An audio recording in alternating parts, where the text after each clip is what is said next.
Hello and welcome to my live stream. We'll start in earnest in about 20 seconds. It's 1 minute before the actual start time. So I'll tell you a little bit about what we're going to do today. It's a very exciting live stream.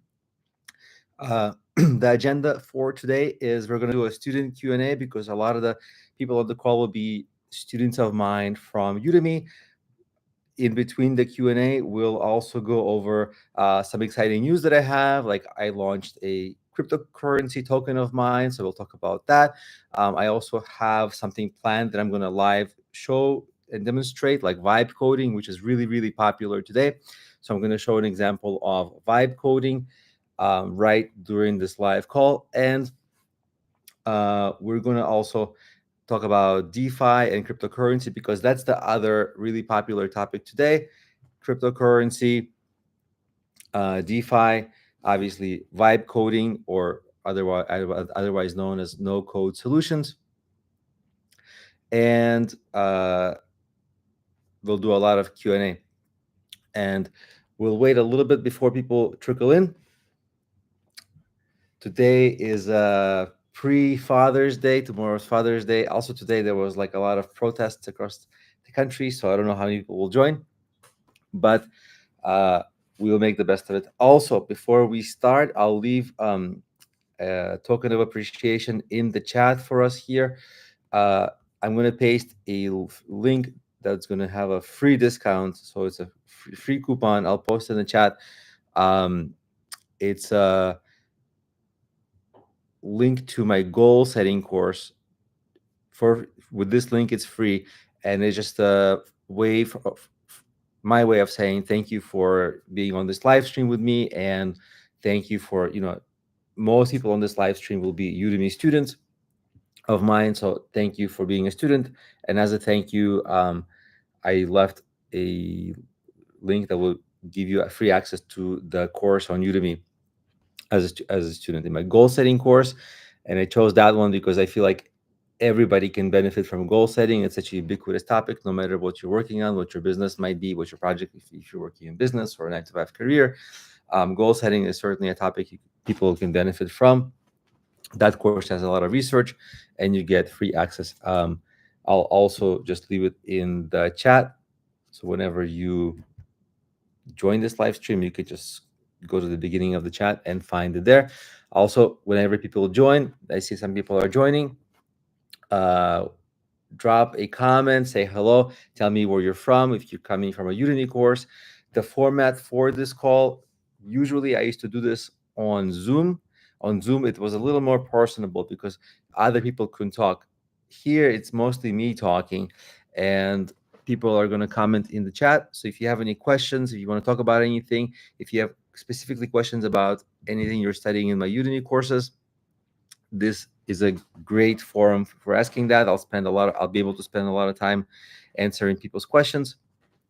And then in between all the questions, I'll also get into the topics that I have pre-planned. Like I did an experiment comparing ChatGPT with the Google AI that came out. We'll talk about the cryptocurrency and DeFi, and DeFi is a fancy word for decentralized finance. And we'll talk about vibe coding also. So that's the preamble. That's the beginning of the agenda for today. I see some people joining, coming in and out. Again, if you're coming in and out, drop a note in the chat, say hello. Don't be shy. Tell me what you're working on, especially if you're coming from Udemy. And we'll talk about whatever you're working on. Of course, many people on this call will be from my most popular course on Udemy is my SEO course. It's like the SEO masterclass, and there's really, really big changes in SEO with focus being shifted away from Google search, and how to get ChatGPT to promote your brand and your business. So when people ask, who is the best service provider for this and that, how do you get ChatGPT to say it's you? So that's LLM SEO. We can talk about that. That's a big topic today. And it's something that I've been really, really looking into it. I have a course on it, and a lot of people ask me questions about specifically that. So where do we start? So many things. Maybe we can start. There's this topic of DeFi and decentralized finance. And DeFi is really interesting because many people don't quite understand, like, what's the point of cryptocurrency? Why do you need it? Is it a scam? So I wanted to go over a little bit. I wanted to just give the basic introduction of decentralized finance, where Bitcoin fits in all this, where, why do we need cryptocurrency, so that people just get a little more clear sense about it. DeFi, decentralized finance is really the opposite of centralized finance. And centralized finance is when it's centralized in a government, and the currency is controlled by the government, and the currency supply is controlled by the government, and the government can print more currency and cause inflation and other ways to manipulate currency. So, in a way, decentralized finance sort of takes the ability to do all that from governments and puts it into the hands of other people and organizations and communities, so that it isn't uh, the government, right? Because if you monitor inflation, the government will say, well, we have a goal for 3% inflation, and we're generally meeting that goal year over year. There's some increases, some decreases, but generally we're meeting that goal year over year. But at the end of the day, they're not, because real inflation is a lot more than that, and they manipulate the inflation numbers very often, because inflation is measured in this consumer price index, but different things go in and out of that consumer price index. So it's apples and oranges, and so there's many ways to manipulate the inflation rate. So inflation rate in a dollar is really 5%. So if you think about it, $1 in decreases value in a year, okay, next year you have 95% of that. Next year you have 90% of that, like 81%, 86% of that, 81, that kind of thing. And then the value just erodes, and it's such hard working money that people make. And all the value just erodes. And that's why real inflation is such an important metric compared to actually, reported inflation. And that's the dollar. Other currencies tend to have even greater inflation, and so your money just erodes. The question becomes, okay, if you don't hold currency, because if you lose money to inflation. Oh, I have a comment. Sergey, how are you? Sergey says it doesn't let you join the conversation. What do you mean? Let me try. From a different browser. I got a comment, and maybe there's some technical issue. I had another live stream, and that live stream also had a technical issue. So I'm all technical issues today. It's kind of working. No, the live stream is working. I just tried it. But how are you, Sergey? Nice to see you. Actually, we haven't chatted for a long time. What kind of things are you working on? Well,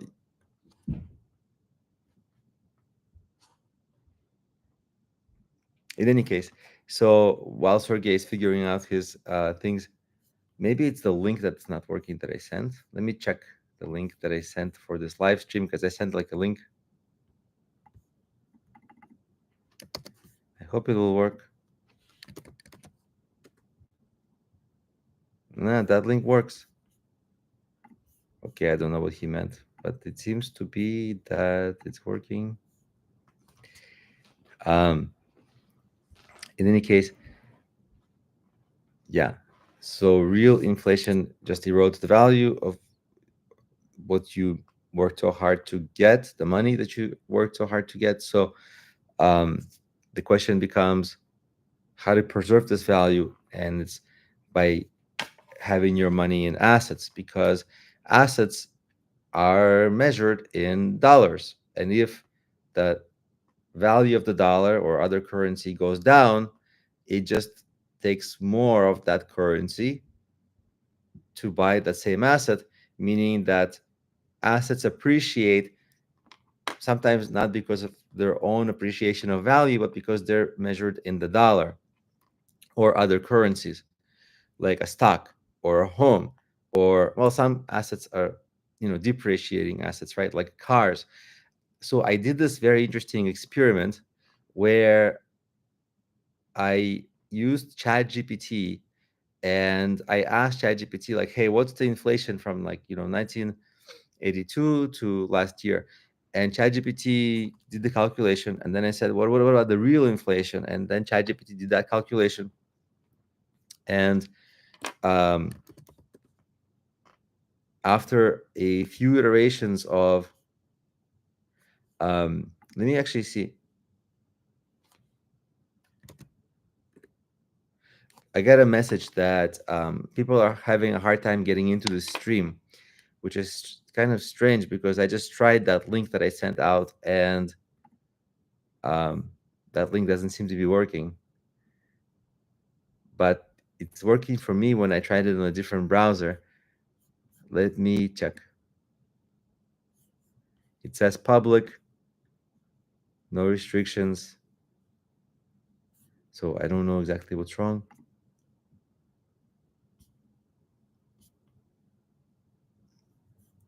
It's hard to debug this on the fly. Sergey, are you able to use the chat? In any case, I'll just chat about this experiment that I did with AI. And so by the time I asked AI, what are all the ways that the inflation statistics get manipulated, we ended up at like 5+% on the dollar on average, from 1982, I think, or 84 to 2024. I think it was 84. And so, yeah, 5%. But also, in some sectors, it's even more inflation because, like going to a restaurant, you can just tell, 10 or 15 years ago, it was like twice as little, or in many cases, like more than that cheaper. So you can kind of tell, hey, the inflation is actually like real inflation that people see and feel, um, is much bigger. So let me just, because I'm getting messages that something's not working. So let me check.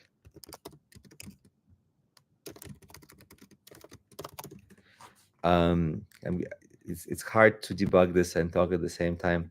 I did a Udemy call today, and I had like multiple people on the live stream earlier today, and that call was also full of errors because it's just I couldn't get the audio to work for some reason. So today is like a day of technical issues.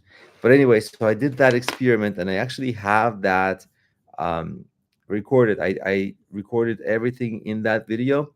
I'm gonna post that video. It's just basically a walkthrough of, I asked ChatGPT to discount all the ways that the government manipulates that inflation data, and then after that, I recorded all of it, like step by step by step. Like, what about how they manipulated this way? What about how they manipulate inflation that way? Um, I got the link here. I'm going to post it. ChatGPT to calculate real inflation rate. Yeah, real inflation rate. I'm going to post that link here in the chat. You can watch it after this video. After we end this video, you can just click that link so you don't lose it. I posted in the chat. Sergey, are you able to make comments? Because I tested the live stream and it looks fine. So the question becomes, how do you protect your money, which gets decreased in value? And that's by holding assets, because assets are measured in dollars, and if the value of the dollar decreases, then the number of dollars it costs to get the asset increases. And some people think that, oh, my asset is appreciating. It's not appreciating. It's just that it's measured in dollars, and the dollar is depreciating. And so your asset is staying the same in value, but gaining, how many dollars it takes to make to get it. So a lot of times people think I made an investment and I made some money, but they didn't, and they could have still been losing money. It just depends how much they earned.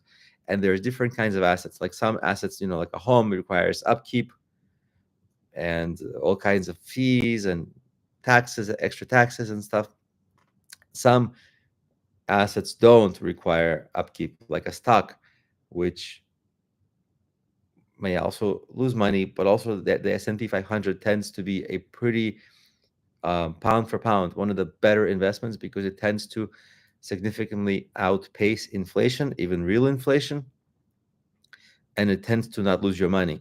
So that's the benefit of investing in the S&P 500. Is just like it's one of the better moves.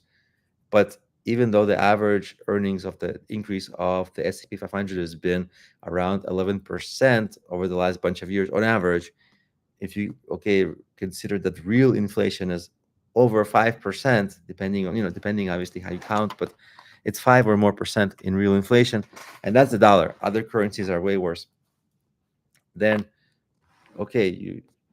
your S&P is going to outpace inflation, but by relatively little, or not as much as you thought, definitely. And if you own something like a home and then you account for, people think like, oh, I owned the home for 30 years and then I made, the home appreciated so much. Yeah, it appreciated because of the inflation, but also your profits are cut by all the upkeep you have to do in paying insurance, paying property tax, paying the mortgage rate, the interest rate, and all these things eat into your profit. And when you finally sell the home, you pay tax on that big dollar increase, and so you might even lose money on that home. So a lot of times you hold assets and you don't sell them. Like the perfect example of that is actually Elon Musk, because he has stocks like Tesla stocks, but he doesn't sell them. He just takes collateral loans like to fund his next project. He doesn't necessarily sell stocks. He might sell stocks here and there, but he holds the majority of the shares, and the shares obviously appreciate, and so he can take a collateral loan. So he might say like, I'll put $1 million of collateral of Tesla shares, and the bank will take that and give him some, a little bit of a loan.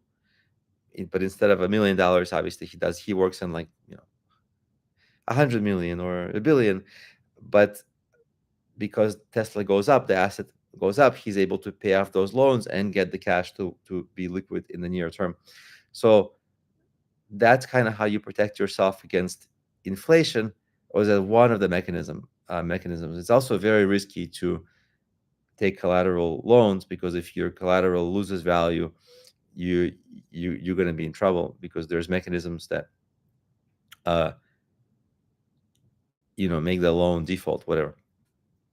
So long story short, this is why decentralized finance and cryptocurrency this is where it steps in, because cryptocurrency and Bitcoin it's not inflationary, because the governments are just not printing more Bitcoin. There can be a certain number of Bitcoin mined, but there will never be more Bitcoin. So it immediately helps to protect you from inflation. And even though Bitcoin has risen, like a lot of that rise has been anti-inflationary, because it's measured in dollars, because the value of the dollar is going down. And that's why a big part of why the Bitcoin price has been going up is the depreciation. It just takes more dollars to buy the same Bitcoin. I mean, obviously Bitcoin has been going up for other reasons as well in addition to that, but uh, that's the value of cryptocurrency. So there's no inflation that's caused by just printing extra cash like governments do. Now, other tokens can be extra deflationary. For example, a lot of tokens have what's called staking, which you can think of it kind of like very little, very rough equivalent to like stock dividends.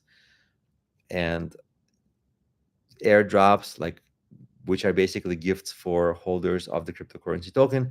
So those are also rough equivalents of, like, very rough, like it's not nearly the same, but it's kind of analogous to stock dividends, where you can hold your asset, benefit from the appreciation of the asset, but also get some kind of dividends on an ongoing basis. You can do a lot of, you have more opportunity for that in different cryptocurrency tokens, depending on the token. Some of them have more or less of that. The token that I mentioned earlier in this call, the token that I launched I think 2 or 3 days ago,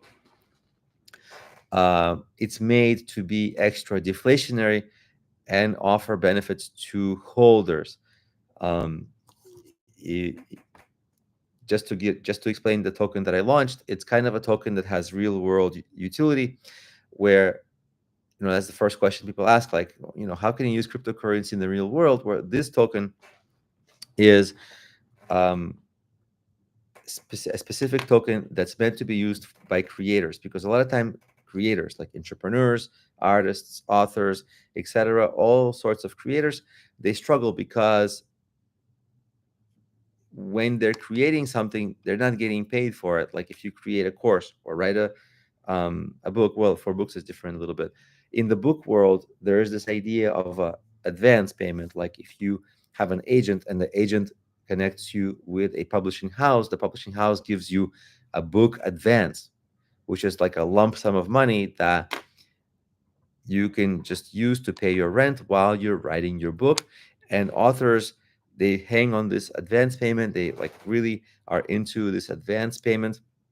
They get maybe $30,000 to sit for a couple of months and write the book. But the problem is that they have to pay back this advance. It's not a gift.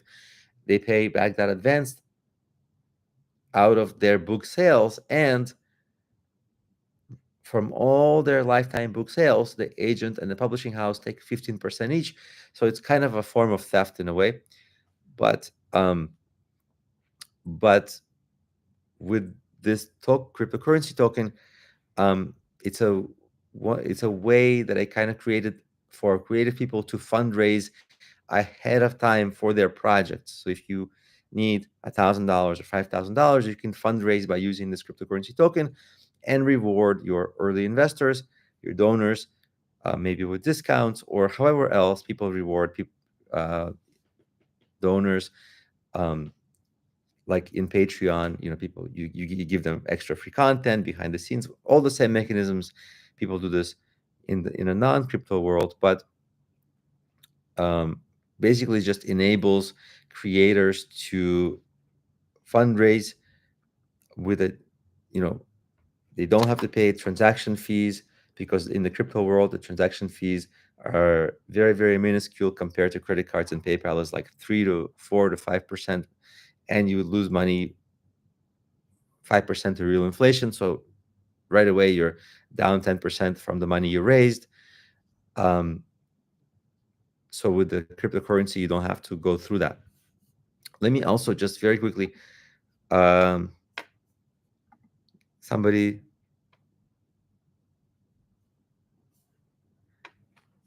somebody posted. I wonder if the chat is not open. Let me check very quickly if the chat is. Um,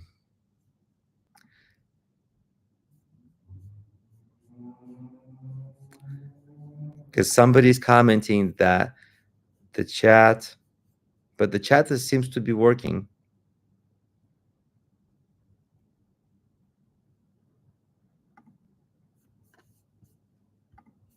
I don't know. But if anybody, I wonder if you're able to make a comment in this, or because Sergey mentioned that the chat is not working, but I also saw a comment from Sergey in the chat. So that's a little surprising. Oh, there's chat works, video does, join does not. But how did you join? If you say join doesn't work, how did you join? What's the link that you, can you post the link that you, um, use to join. Maybe there's a wrong link somewhere.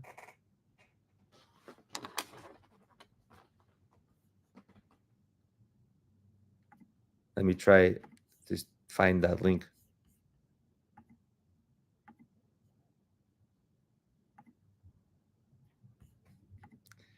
The link that I sent in the Udemy announcement, that link, it seems to be working because I went there myself and it's working. So, oh yeah, no, Sergey says he cannot get on video with me. Yeah, this is only a one-way thing. Like it's everybody's chatting and I'm talking. A different time, I'll have people jump on. Like there's a way to make people jump on in the conversation, but this particular one is just me talking and people chatting. But I read the chat, I see everything that's going on in the chat. So if anybody wants to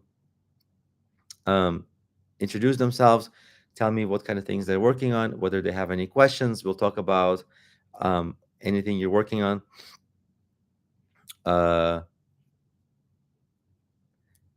Because I see people are on the stream, but until you comment in the chat, I don't know who you are. I don't even know your screen name. It's private. So I only know who's on the chat if people comment in the chat, and then we kind of have a conversation. So especially if you're here for the Udemy office hours and you want to participate and ask questions, the chat is really the way to go.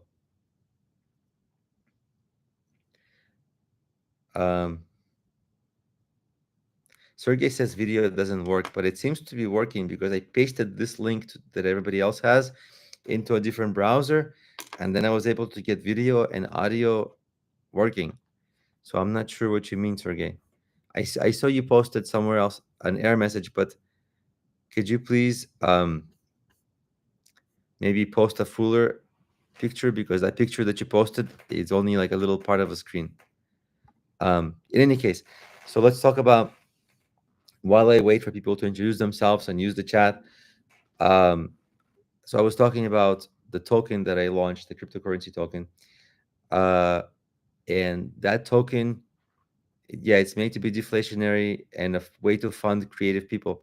I'll actually ask Sergey, because Sergey is a creative guy. He makes courses, he sells stuff online. He's been an online entrepreneur for a long time.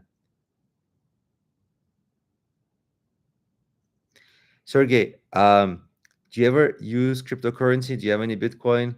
I think last time you and I talked, you were very against Bitcoin when it was like, well, last time you and I talked about it, Bitcoin was like, I think $3,000, and you were like, no, no, for sure, don't buy that thing. That's and then now it's like 100 something thousand. But in any case, I don't know if you followed what I was talking about, Sergey, but I created my own cryptocurrency token, and I'm just kind of beginning to get the word out about it and see what if there's interest, and kind of do a few. I'm going to try to recruit a few pilot projects for people to fundraise their projects with this token.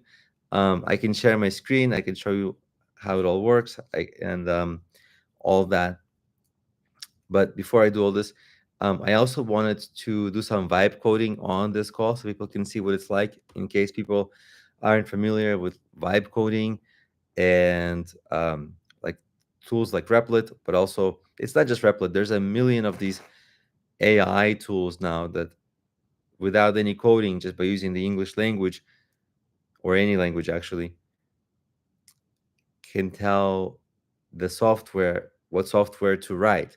So I might say, write me a marketing bot, or create a new website, or something like that, and it just will do it. And then you might say, I don't like this color, change this color, and it just does it. So I wanted to show how that's done. Let me quickly check Sergey's comments. Sergey, no, I didn't get it. Oh man, you didn't get the Bitcoin. It wasn't 30K to 100K. When I told you about it, it was 3K. I remember, because that's the time I was buying it at 3K. Sam, hey Sam, how are you, Sam? Nice to see you, Sam, on the call. Sam, yeah, Sam works in cybersecurity and SEO. Yeah, Sam is a regular on these calls. It's nice to see you, Sam. uh, Sergey mentioned that people had there was people having were having some trouble getting on the call, but you didn't have any problems getting on it, right?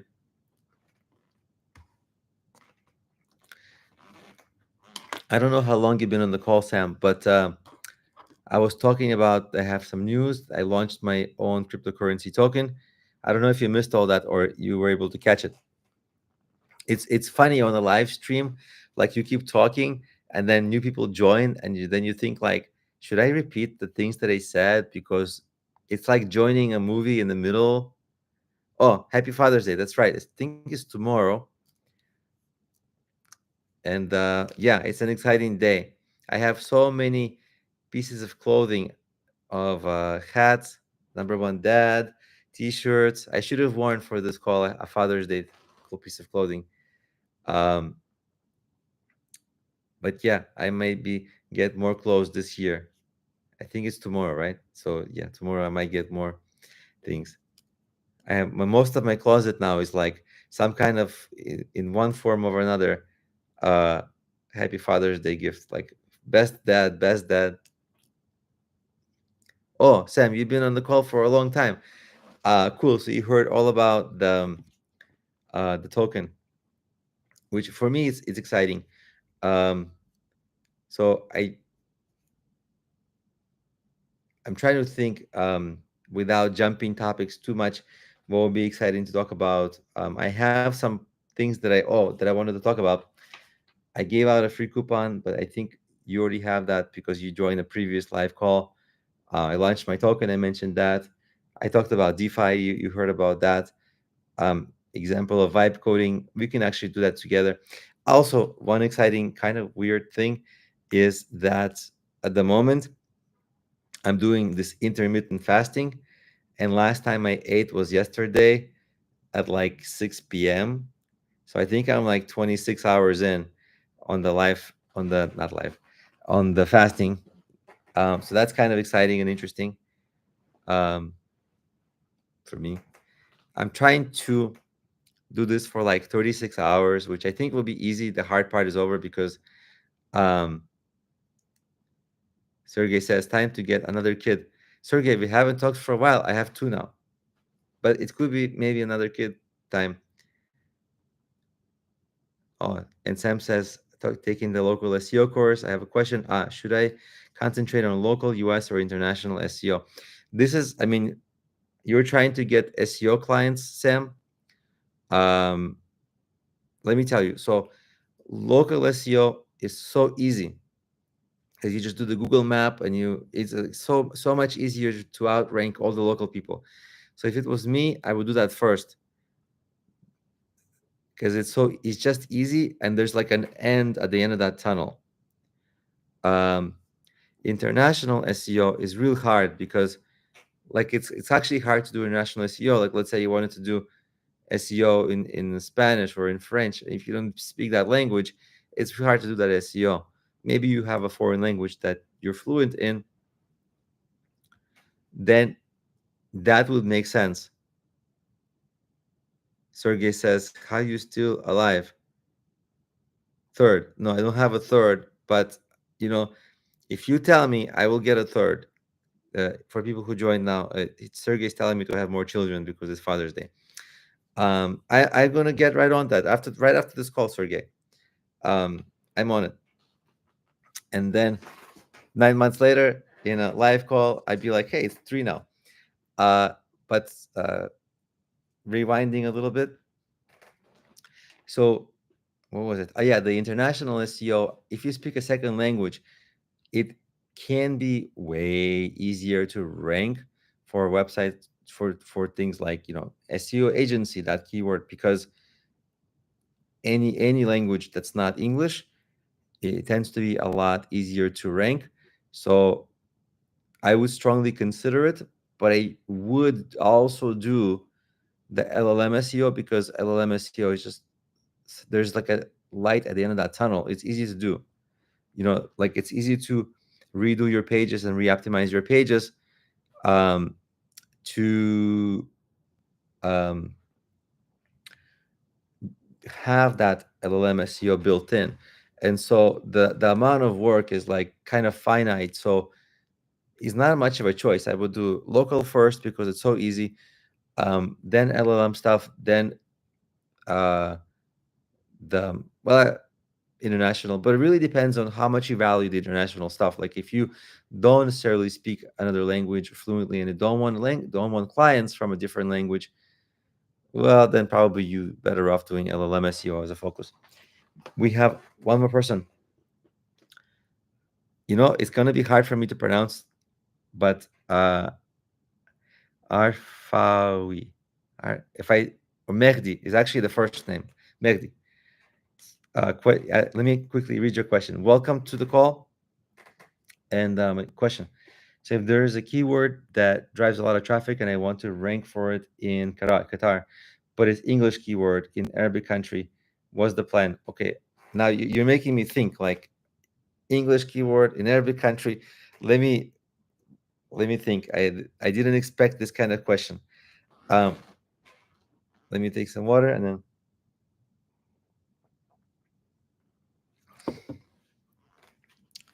All right. What is the keyword, by the way? Can you tell me the keyword? Because sometimes the keyword matters a lot because the keyword tells you the intent.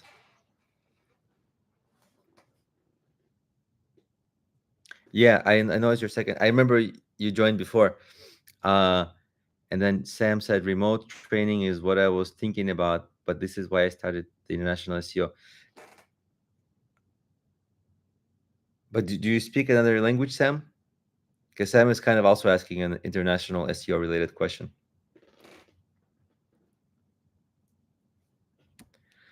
But I think if you're going to do remote training in English, probably or probably you'll get discovered with English language searches as long as you do good SEO. So it's not as much of a focus. I would actually probably prioritize the LLM SEO in this particular case. Um, League of Legends boosting. Interesting keyword. I don't know much about this, but I kind of can guess. League of Legends boosting. So you need to rank for this in English, but for people inside Qatar. But why wouldn't it make sense for people outside Qatar for this keyword? Like seems like a universal keyword, no? Or you think it would just be easier to rank inside Qatar?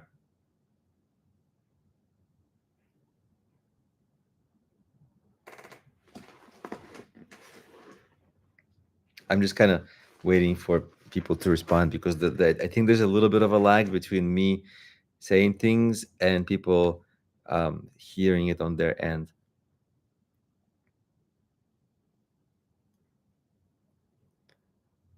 But I think I would treat that keyword mostly as an international keyword. Not, I think I would just do a very good big post about it. How to do the boosting.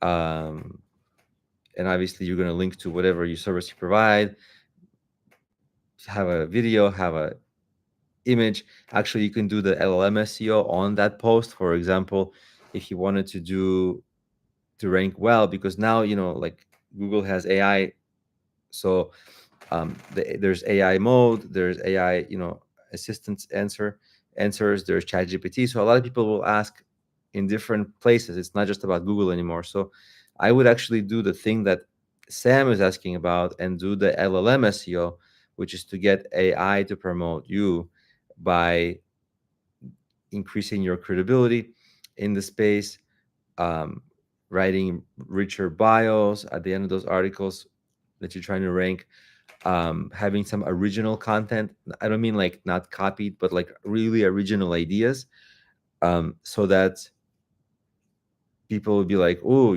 there's something really new here. And I think that sort of thing will get the AIs to promote you, because that's actually a big part of SEO now, is how to get AI to promote you.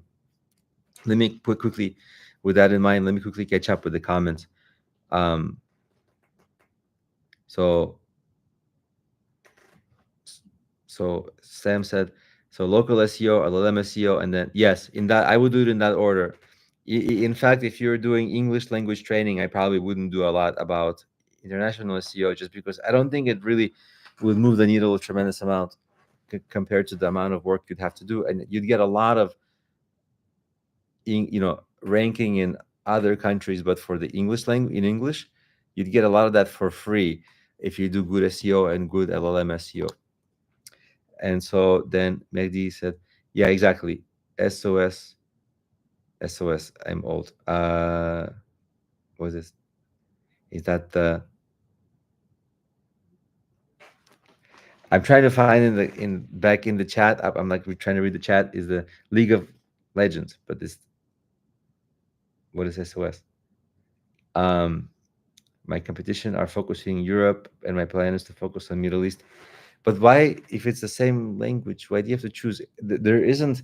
I mean, you could target keywords like League of Legends boosting for every country, right? Like in the Middle East, you can list those countries in um, your post.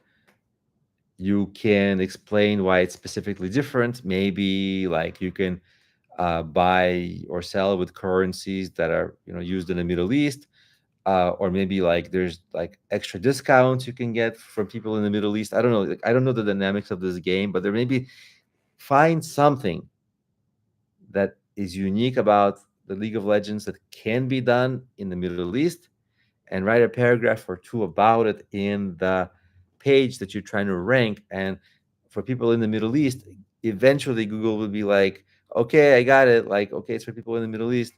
And that way, added a little bit also some keyword or two there to, like mention couple of big countries in the Middle East, mention Middle East in general, mention the word, like whatever is else is related. Um, so that's how I would kind of get in there.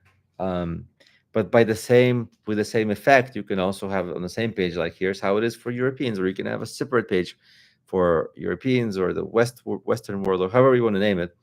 You can do the same thing for that on a different page. So you can have kind of like League of Legends rewards or whatever the thing is, for the Middle East. You can have another page, League of Legends for Europe and whatever. And so you can actually target European countries too if you want, and see if that works. The best part is that you can interlink those pages and they can reinforce each other. Let me kind of catch up with the chat very quickly. It's gaining niche, so most of it is gaming niche, so most of it the people speak English. And Sam says, tell me what is LLM SEO going again? Well, Sam, LLM SEO is the stuff that we've been talking about, right? Like uh, getting AI to promote you. And the way you do it is you've got to establish your credibility as like the best in your niche, but you don't actually have to be the best. It's just like you have to give it the best ideas. So if you create content with the best ideas on something, like for example, League of Legends that we're talking about, if you write something really like unique ideas, not just a blog post that's new, but rehashing the same old stuff, but really unique ideas, that like the AI, the ChatGPT, Claude, all the Google AIs, they will see, oh, this page has unique ideas about this, right? So like, because they index a whole bunch of pages, thousands and thousands and millions, and a lot of those pages repeat the same concepts. So a lot of times it's like write new ideas, new concepts. An example of it would be like, I have a page with a Udemy sale, and there's dozens and dozens of pages online with like talking about Udemy sale, Udemy promotions, and so I created a unique sale, and I wrote, and I made a section like why this sale is the best in the world, and then I wrote a big bio on that page so that I appear credible, and then I broke it up into paragraphs that almost feel like question and answer form, like, what's the cheapest price you can get for a course? And then I answer it. What's the, then I answer it. And so these are like little bits that like AI can pull out and actually use when other people ask it. So that's really like what you want to do.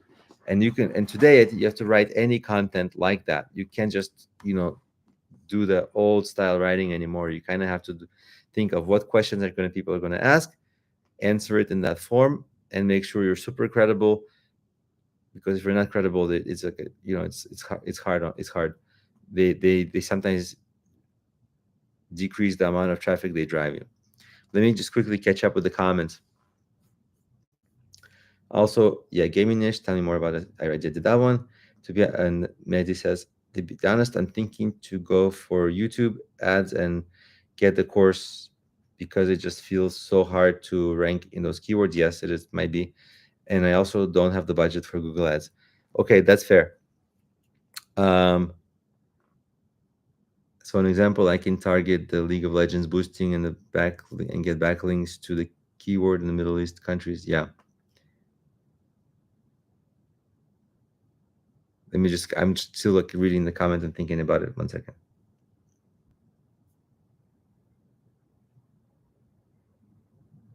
I think, like ranking is a pain. When we're talking about ranking, we could be talking about, by the way, a YouTube video and a blog post, right? A web page. So ranking can take a while and can be a pain. I think today on Google, things are not so, it's not as bad as it was like 10 years ago. 10 years ago, it was like impossible because it was so hard to break into the top 10 because they would only rank like super giant brands and very authoritative companies. So it was too hard to rank. Today, I think it's doable. It does take time. So the way I would do this is I would do my SEO first, do my YouTube video, because those don't take a lot of time. And then as those things are kind of baking in the algorithm and you're waiting to rank and all this, you're kind of collecting data, then maybe do the YouTube ads after that. Like, so because those first two aren't long phases, you know. Does that make sense? I don't know. Because you kind of can complete Google SEO for this and YouTube SEO for this relatively quickly. And so you kind of will get that done and be able to move on to ads. By the way, if you want a YouTube ads course, on this call, I can send you a discount link. I have a pretty popular YouTube ads course. It like also teaches not just how to set up ads, but like how to create a good script, what kind of script to sell, all that kind of stuff. Just let me, I don't want to be salesy on this call, but if you want something like that, I can send you a discounted link. Okay, then I have another comment. Sam said, I'm going to follow your advice and split my website into two parts, cybersecurity and AI SEO.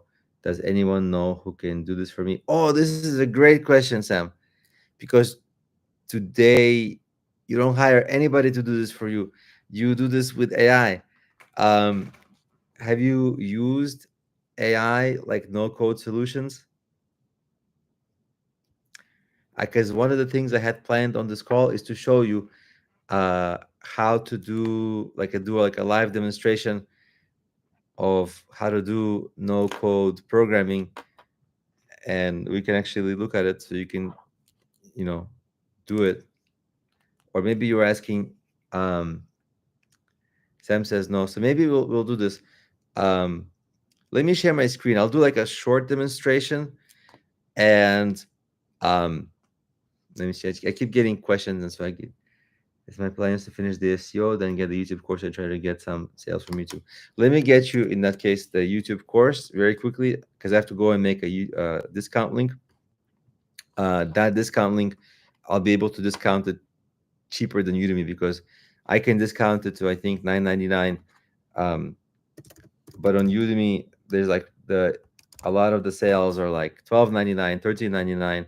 So I'm not totally sure. There's very rare these days that they have like 9.99 sales. um yeah, mine is 9.99 that I can make, so I'll drop that. And I think that price is 5 days. I mean, it's a 5-day coupon. It is, they have the coupons expire now very fast. So this is the link to that course. But let me show you the vibe coding, because it's super cool. And it's super, like, it's new. Some people are using it, but a lot of people are like, no, Sam, that's not the link for you. That link was for Mehdi, because he was asking for the YouTube ads. For you, I'm gonna share my screen, and I'm gonna show you how to do this. So we're gonna just do a live demonstration. I'm only gonna do this for like 5 minutes, just because I don't know if it's gonna be boring, and I'm gonna have to kind of switch in and out of the chat. But let me share my screen and show you how I would do just like live demonstration. I'll show you exactly what I wanted to do, because I have a little feature that I wanted to add as well. So let me figure out share screen. Hopefully you can see my screen, not now, but like a few seconds. And so this is the website that I'm working on. This website, uh, this one, was created entirely and completely with AI. There was no freelancers. Um, I don't know what happened with this part of the website. It's a little bug. I gotta exit, but essentially all of this, like the navigation, um, everything made with AI. So let me show you how I did that. So let me just put this browser tab on the right side, and this browser tab with Replit also on the right side. So this thing Replit, this is the um, this is an AI tool that will make your website for you, or any other software. Just before I do this demonstration, can everybody see everything on my screen? I kind of wanted to check the chat just to see if anybody can say like, yeah, I can see the screen. I'll keep showing it. So this is Replit, and basically you ask it, you can look at all the things you're doing, um, and there are some things that I'm working on. So I have this thing called Art Coin Launch, and I have a few things. Actually, it's confusing how I name things, but Spark Fund, whatever. I'll tell you what this is. So this is like my project. This is an ongoing chat I have with this website, and I'm going to make this website give a preview. So this is the development environment. It's loading at the moment, and you can see that this is the preview of the website. This part of the site has some bugs. I don't honestly know why, because last time I checked, it didn't have bugs. So whatever. But I did save one fix that I wanted. And this page, see, the live version of this page has for creators. This page has or for investors. I forgot where it was. For investors. No, was it projects?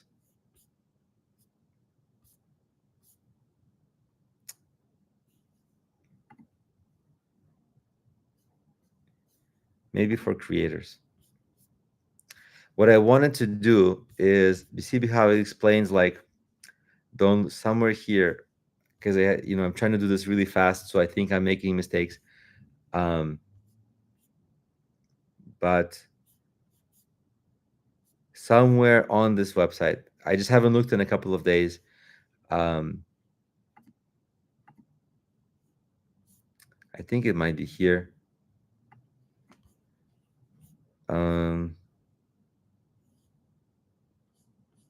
Doesn't matter. But let's say I wanted to, there's this video that I have that I wanted to post on that site, to embed on that site. So, like, how to calculate real inflation, right? Because I'm trying to make the point that you need to get, cryptocurrency is like an asset class which protects you from inflation. And so that's a selling point for owning cryptocurrency.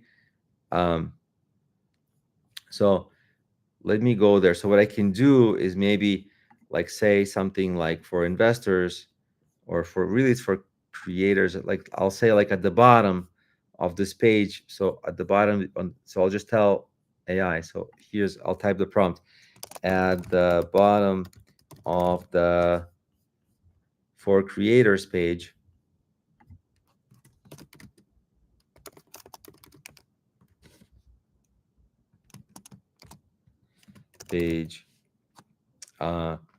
Embed this YouTube video below everything else, but above the footer.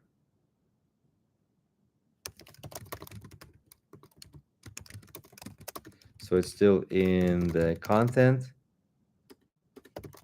and I'm just gonna tell it exactly like which page, right? So this page, I'm gonna paste that URL.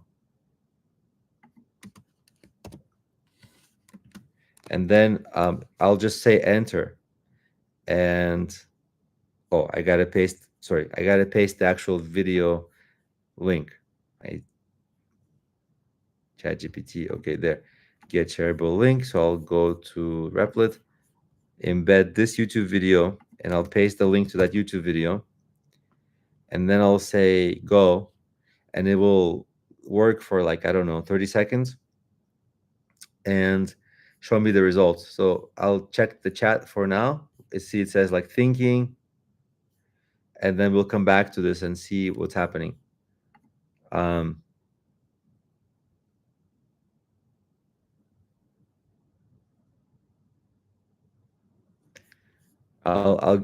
I'll get to your question in just a second, but I want to see what the result is. See there. See, this is the website. It's gonna like load. The preview is gonna load in a second. So this is the start here page. This is like the home page.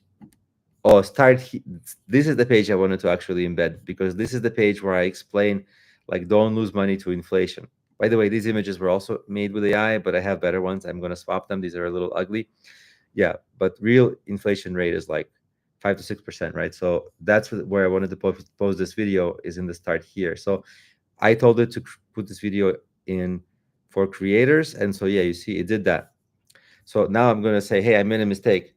You don't have to say I made a mistake. Switch that video to the start here page.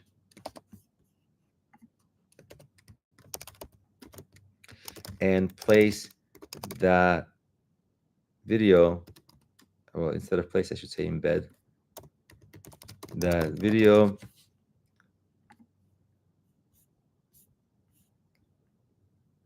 at the bottom of the section titled this.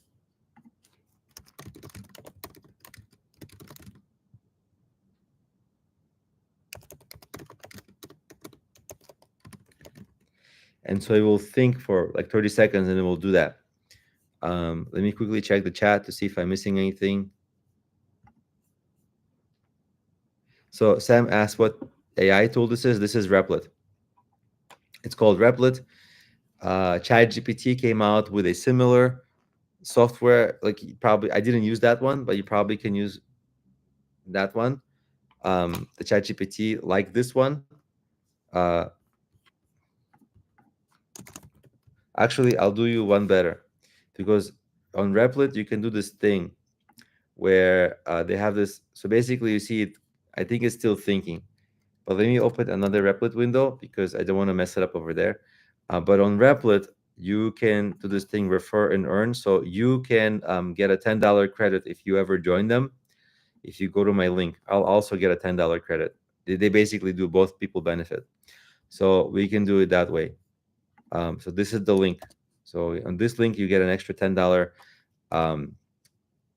What do you call it? Like a credit.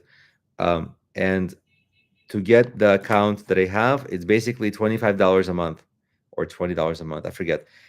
And so the $10 will be like, they'll probably take it off. So, but this tool is cool. It doesn't do like everything, because I asked it, can you create an e-learning website and use the some API? But like it said, it replied to me like it couldn't use the API. So it cannot do like everything, and it cannot make a WordPress website, but it writes like HTML and CSS and JavaScript from scratch. So if we see what's happening here, it made this page, right? And so it embedded that video exactly where I told it. You see, without any coding, just using English language. And I have another video like that I want to embed there. I don't have to go into the code. Like this was obviously a very easy example, but I didn't want to do anything elaborate because it's a live stream. So this is just an example of like I told it in English, and I did it. I have, other things I can do, but this is probably enough. So this whole website got done. It's not perfect also because like you saw earlier, like there was a bug that I don't know why, like on the homepage, like this, see this really like, this is a weird background color. So I don't know why it did that. You see, so like a human wouldn't make this mistake. And I already had it fix that mistake. I don't know why it reverted to that mistake. That's the problem. So there's some things that like a little weird about it. I think as months go on, these kinds of systems will get perfected. So Replit is a little bit annoying to work with. Like sometimes if you give it really broad advice, like a bad prompt or general prompt, it maybe that won't do any great work. But yeah, let me. Am I still sharing my screen or no? No, I think I'm not sharing my screen. So let me look at your question, Mehdi, because I was just doing that demonstration. So um, okay, let me check. I'm gonna go read up. Give me 1 second. Want to ask you, so I got the paid plan for 10 web plugin. Oh yeah, from your course, and it helped my website very much. Okay, cool, yeah. And scores are like super fast. Yep. With those scores, does it mean that my website is fast that I can start the ads, or it can be slow with this? If those scores, your website is good. Um, so, but it does not have much to do with the ads. The only thing it has to do with the ads is that you might have a better conversion rate on your ads because of the speed of the website. But that's the only correlation that it will have. It's faster, so when people click links, it loads faster, so they get annoyed less, right? But if your content isn't good or your sales copywriting isn't good, like speed won't help obviously with that. Or if they don't even want the product, they but it can help you rank. So for ads, it will increase your conversion rate a little bit, like 10% maybe, but not by 10%. Like if your conversion rate is like 5% now and you had a slow website, maybe we'll take it to like 5.5%. So yeah, it would help your conversion rate, but it wouldn't made a world of difference, um, as opposed to some other elements like a better title or more convincing actual video, or the promo video or something. So but yeah, speed is one of the factors, but it's one of many factors.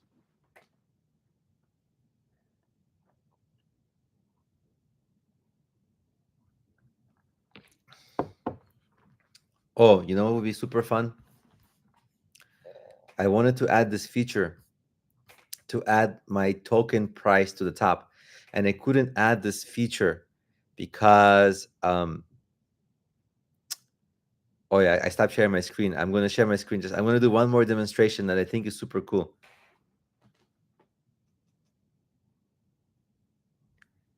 Um, oh, did I never really share my screen? Because I thought I shared it for a little while. Let me share my screen now, and maybe you can comment if you can screen. Actually, that is weird. You know what? You're right, because it did something, share screen, but then it didn't share the screen. Now it's sharing the screen.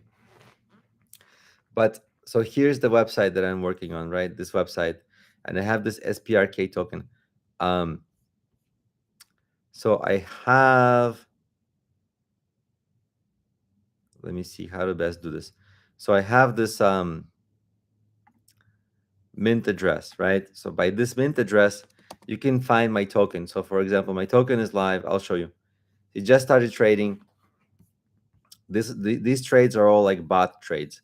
So I have a few investors that are like real, and they made the price go up. You see, I have like this green bars, and then the bots, like the bots bought like in the first seconds when it launched, and then the bots sold like a couple hours, like or 20 within 24 hours. These little marks are the bots, but their bots are mostly out. And so I'm going to start promoting this token. So it's actually kind of maybe a good time for it. You can see that the price is here, right? 0.0001 of a dollar, right? So it's like a tenth of a penny at the moment. And so I want this price to show up on my website. So here's my website. And just if you can comment, if you can see my screen, because this will be kind of weird. The one thing people should never do is buy tokens by searching, because some tokens have the same name, like SPRK. Like I even made a test one that's like same logo and stuff, and there's another SPRK. So what you want to do is do it by the mint address. I can paste the mint address into the chat. So what I wanted to do is get Replit to use this mint address, to show the price token in the navigation area of the website. So this is not at all a trivial thing to ask it, right? Because it's like like for a programmer, they would have to go figure out how to get the token to show the price, how to get how to get the API to work on the website. If it's custom made website, it has one set of challenges. If it's a WordPress website, it will have a different set of challenges, like a hard programming project. But here, I think Replit will do it in like a minute. We can just come back to this because it's thinking, it's doing something, it's coding. Sometimes it has bugs. It actually tells me what it will do. Here it says, I'll add the SPRK token price display to the navigation using the provided mint address. Let me implement the price fetching system and display it in the navigation bar. That's super cool. So it's still gonna like it's still doing stuff. It's like, and it tells me what it's working on. I'll add the SPR. I'll add it to the token price fetching functionality to the. It's a little redundant. It's like literally telling like little features that it's doing, and then it's telling me what it made. Features real-time SPRK token price dex screener API, 24 hours price change percentage, updates every 30 seconds. I don't know if I wanted to update every 30 seconds. I might have to pay for that server use. But let's see if it did it. It's still doing something. It's like saying considering options, determining next steps. So it says added the SPRK token, which I don't see, but it says added the live SPRK token price to the navigation. But where is it? Where is it?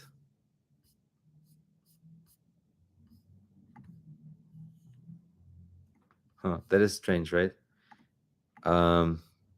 Using mint address shows real-time price and 24-hour change. Auto updates every 30 seconds. Maybe you have to wait for 30 seconds. I don't know. Professional styling. I don't see. I'm going to tell it. I don't see the token price. Where is it? So maybe it's not displaying. Sometimes it's buggy like that. And then it basically says, let me check why the token isn't showing up. So it's kind of like a real developer who sometimes sucks. Let me come back to our chat.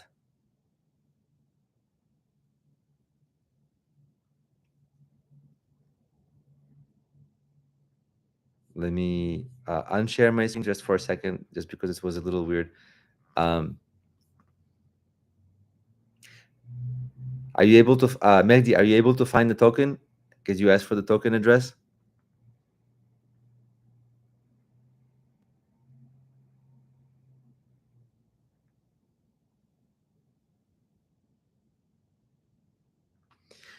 You can post the link to your website and we can review the website now, actually. That's kind of like one of the good things for this call is we can just do everything live. Oh, this thing worked, kind of, but it's ugly. Let me show you. Let me show you. This is so cool. Let me share my screen again. Hold on, let me share my screen. By the way, if anybody on this call wants to buy that token for like some tiny, tiny amount, like $1, we can actually see if the price gets reflected, because anytime people buy, the price goes incrementally up. And if people buy for like $1, I'll show you. I'll actually show you the widget it made. Let me share my screen. So cool. So right here, um, this is the token that it made. Now this token is a little bit ugly because it looks like it overlaps with the contact link. Let me tell it, can you make?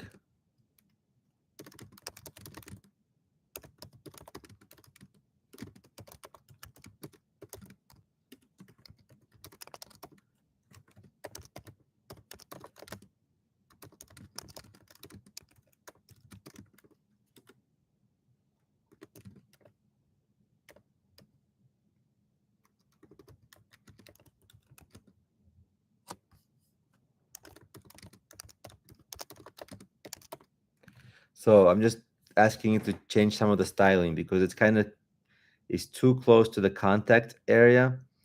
And this little area here kind of overlaps. So design was a little ugly. So before I put it live, I wanted to make it a little prettier. Sometimes when I ask you to make it prettier, it makes it like uglier. Again, it's like talking to like a developer, but who's like sometimes doesn't get what you wanted to do. It could be that it's my explanations are bad, but it's easy to blame.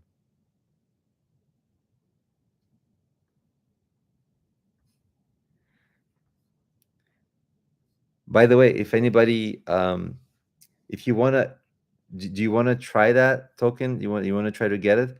Do you have any Solana or USDC? Because you got to get like USDC to get this token.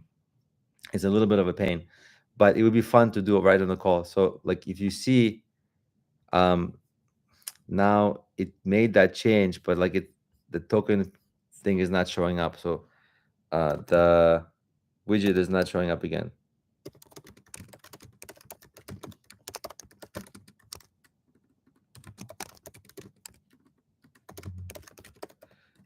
So here I'm just gonna tell it to make it show up. Maybe it will show up. I don't know why. So it's kind of like 2 steps forward, 1 step back with this thing. Maybe the ChatGPT version of this is better. I don't know. I haven't tried the ChatGPT version of this. But the navigation kind of became uglier. Oh, there it is. So we have SPRK token, right? It was kind of cool when it in the past it said live price, but okay, so this is the price. So what we can do is say deploy, because it's not the live website, right? This is the live website doesn't have this. So if I tell it to deploy, it will tell me like, okay, do you really want to deploy? And if I say yes, it will take this test thing and say redeploy, and I'll redeploy it with the automatic Spark token pricing that's dynamically updated. And I just hope they don't charge me for the server to every 30 seconds ping that thing.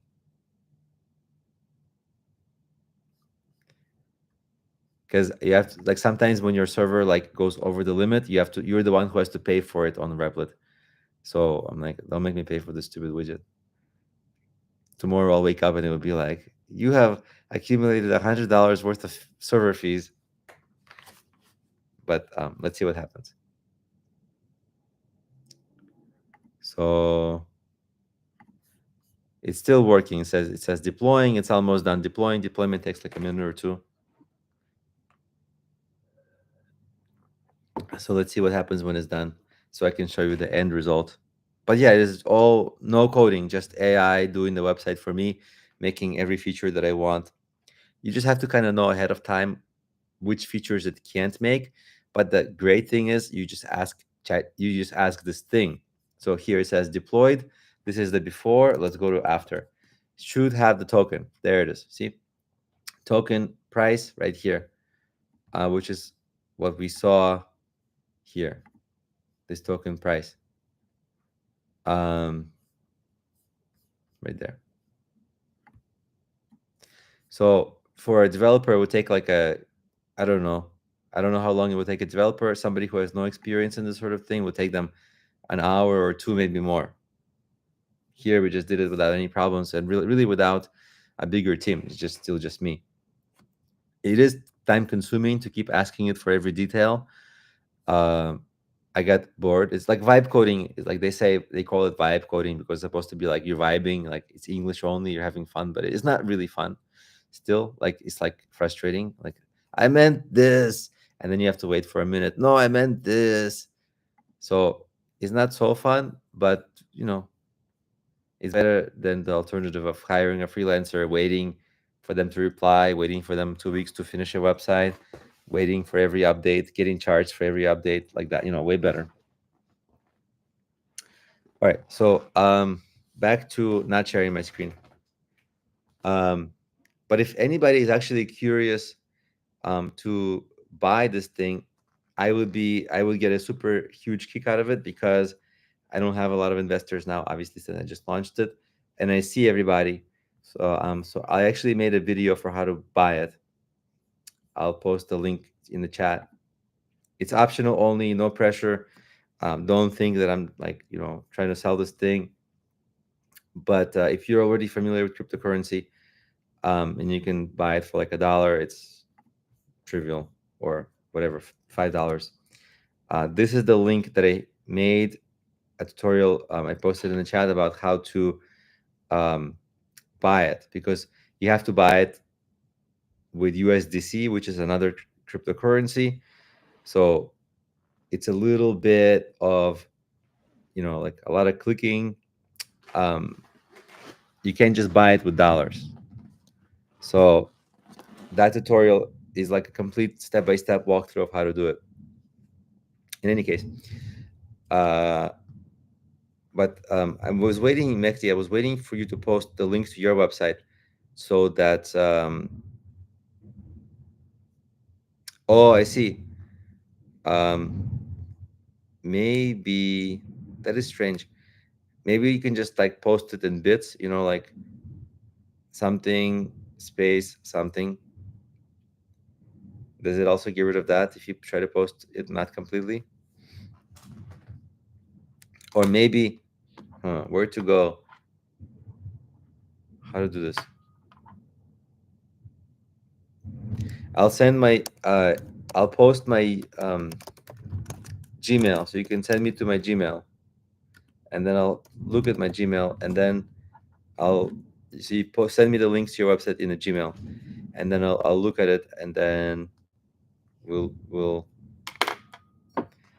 look at it together.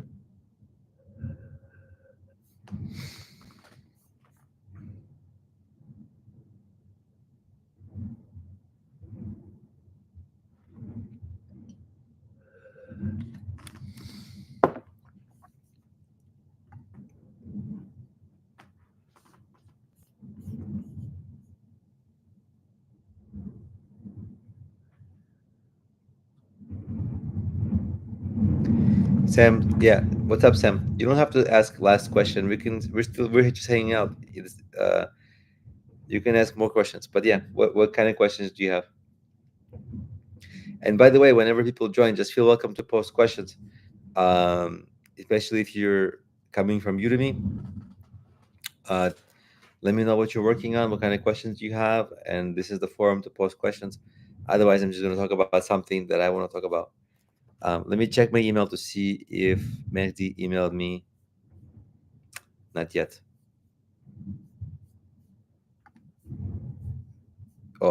No, not yet. I did get the message. Replit emails me when they finish the deployment, but we knew that.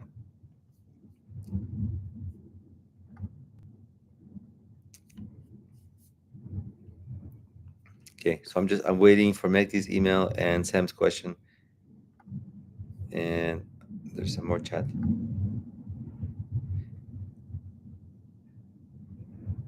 So the question about Replit. Okay, so this is the challenge. Okay, if your website is already okay, I see, Mehdi. Let me answer Sam's question, and then I'll come back to your question. So, okay, if you already have a pre-built website, it might be hard to work with Replit because Replit needs your code base. And if you have a pre-built website that's WordPress, Replit doesn't work with that. But Replit can recreate your WordPress website completely from scratch if you want that as an option. If you want to stay with WordPress, you're a little stuck because AI just doesn't work with WordPress. The AI just doesn't work with WordPress because I believe that just WordPress just does not give the API or doesn't allow AI access to create a WordPress website. WordPress websites, if that's what you have, they have to be made with WordPress. So, like a site like Replit might be a pain for you to work with, unless you can, redo the whole site, which likely don't even want to do. But you can also ask Replit. You can like literally go to Replit before you buy anything. Just make a free account, and you can ask Replit about. You can say, "Hey, Replit, like I need to edit my website. My website is made in this and this. What information do I need? Do you need? Are you able to work with API?" And it will tell you.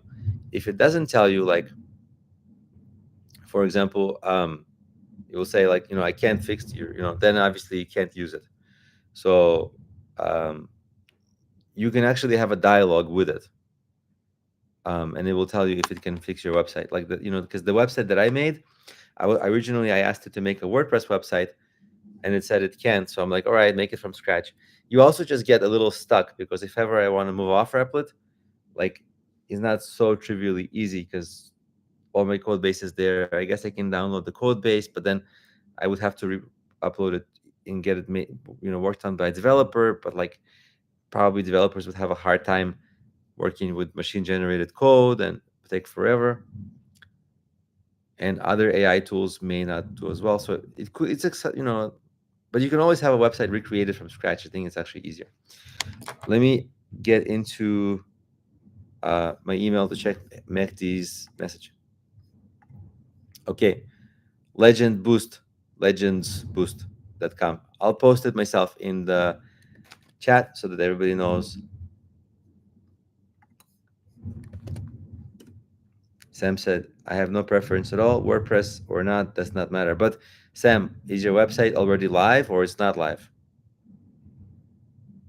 If it's something that you already have live, then it's kind of, you already have an existing architecture. It's hard to change. But let's go to live. If it's live, how did you make it with WordPress?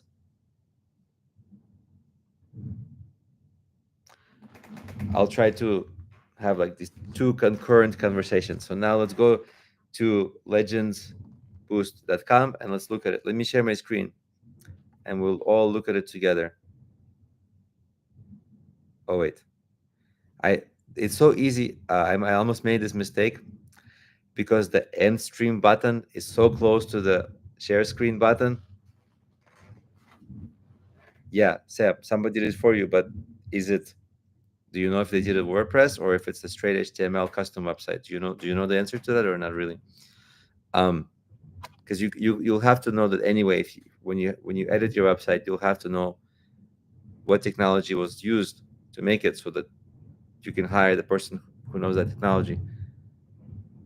What can you make? Can you ask the person who made it how they made it? So let me share my screen, and let's go to that website.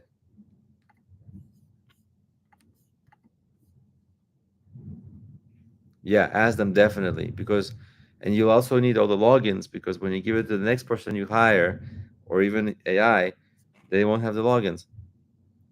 Okay, so let's share screen and let's go to the website Legends Boost and see about the SEO for it. Cool. Very nice. Um, First thing I usually do, maybe it's a little outdated, but I look at the title and description, the meta title and description by League of Legends boosting. Okay. Kind of a very, very long title. Titles are 70 characters. Description, kind of good, right? Legends Boost is one of the best places to purchase various premium gaming services, including accounts, boosting, caching. Okay. Okay, it's reasonable with some keyword use. So the next thing I would look at, um, boosting. This doesn't click for me, even though it's supposed to say like click. It doesn't do anything. Let's say buy boost. This also doesn't do anything. Oh, there it is.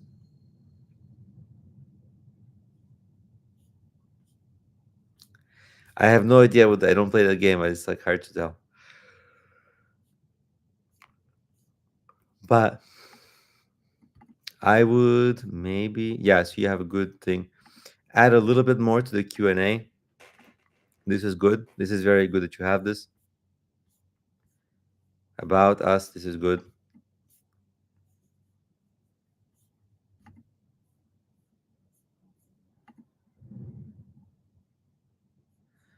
The website is kind of not so fast, right? Because I click on it. Do you see how long it took me to get to it? Like I'll click on contact. I guess that's the contact, so that's not not the actual contact page. But if I go home, that's fast. Blog, it's faster. But there's a difference between, if it caches things, the second time will be faster, but the first time was a little slow. I can do this experiment on a different browser, but you can also do this experiment on a different browser that you've never been on. Um, Now let me see. Boosting, rank boost.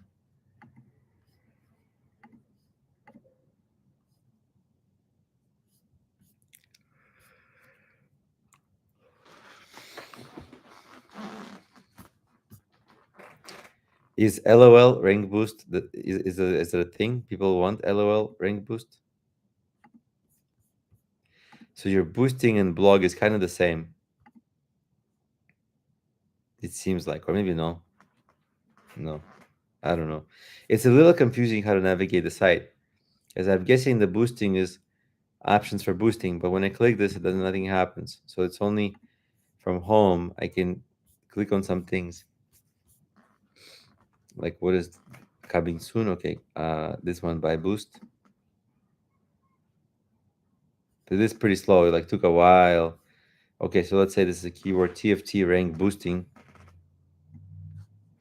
I could just go to the Google keyword tool and really see if it's a in-demand term. Like that's the first thing I would maybe do.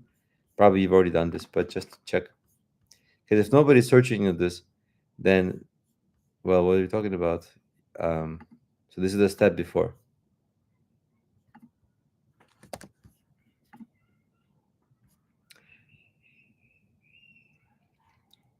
Okay, so pretty good, right? So you got some people searching for it. It's not like a crazy amount, but it's good. Still good. Now this is United States, so let's say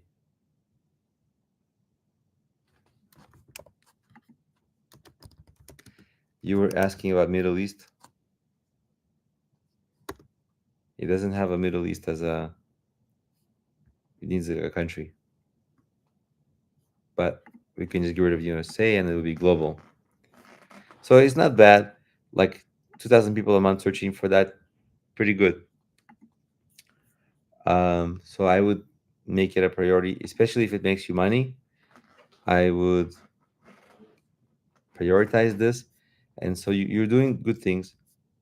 About us, why choose us, Q&A page. Again, I would make the Q&A a little richer. The answers seem a little short,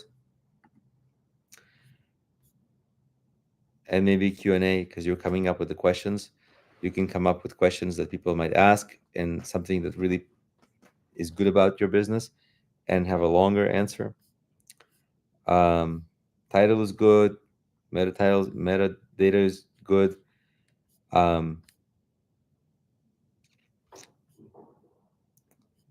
Maybe just add more details like in written form. Like, if you go buy something on Amazon, it will like give you the description, right? So this is kind of missing a description because that description has your keywords, which is important. So I would do that, but it's pretty good. Just, you got to clean up like all the little bugs that I saw, but like other than that, it was actually pretty good. It's definitely like on its way. The other thing I can do is I don't know if you can see this because I shared.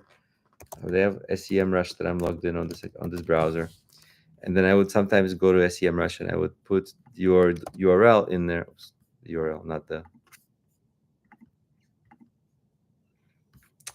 just the main URL, and then kind of see what SEMrush tells me. And so I would raise this, right? Authority score 2, which I don't even know if 0 is possible. So it's like really, 1. This is out of 100. So, um, you're doing a good job getting some traffic, but I think what you need to do is like back in the day, my suggestion would be something like go and get backlinks for your SEO, right? Today it's a little different. Today you don't even really focus on backlinks too much, but you focus on mentions in your community. So what you want to do is like discuss this within your community, uh, get people to mention your website on social media. You mention on social media, post on social media, get repost. This kind of activity is basically what you need now, um, so that people will kind of not people, but Google will be like, oh, it's reputable, right? This is that activity today is kind of the equivalent of backlinks back in the day. Backlinks are still can work, but if somebody else writes a blog about you and then links to you, like that will help your authority score. But today, just the consumer behavior just changed. People aren't doing that as much.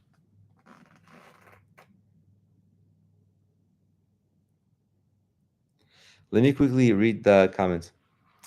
Um, does it feel fast or slow? There were some things I clicked on that felt slow. I don't know if you saw it, but I was clicking and it just like was waiting, waiting. Some things were fast. um,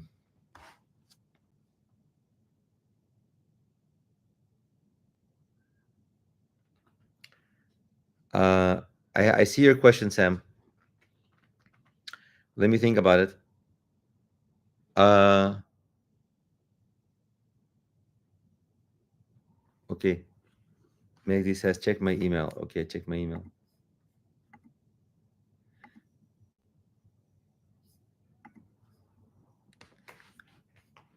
Those are the pages that get me the most sales. Okay, I used to work on the website like this thing, making thousand. Okay. So let's look at paper games.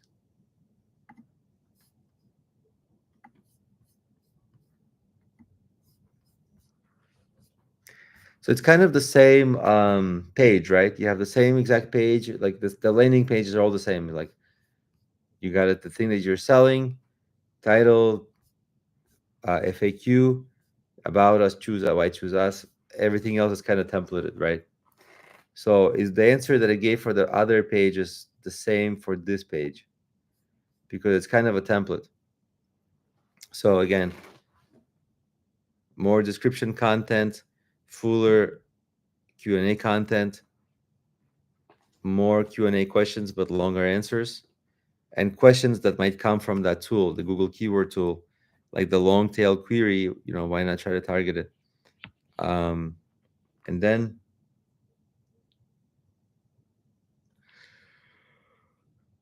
Yeah. It's late here. It's like 9:30 p.m. Um,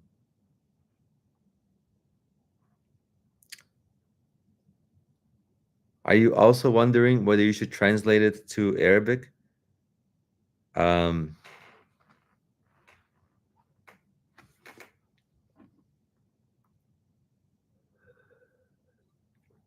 because I don't know if people search this kind of stuff in Arabic. Maybe, probably. That would be super easy to rank. So I think I would translate it to Arabic, to be honest. The international SEO, I would do that because I'm sure there's like zero competition for this. You'd be the only one. I mean, I'm not sure. I can't tell, but like in English, this is like so much more competitive, I'm sure.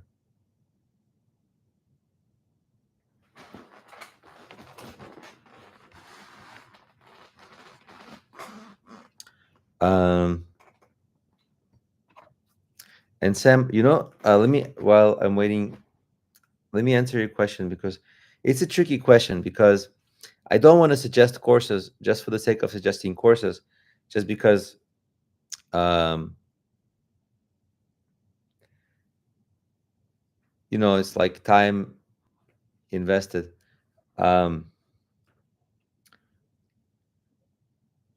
and I think you're trying to get clients. You're in the right courses already, the local SEO, the global SEO, that you'll have access to the international SEO stuff. Um, so you already have all that stuff.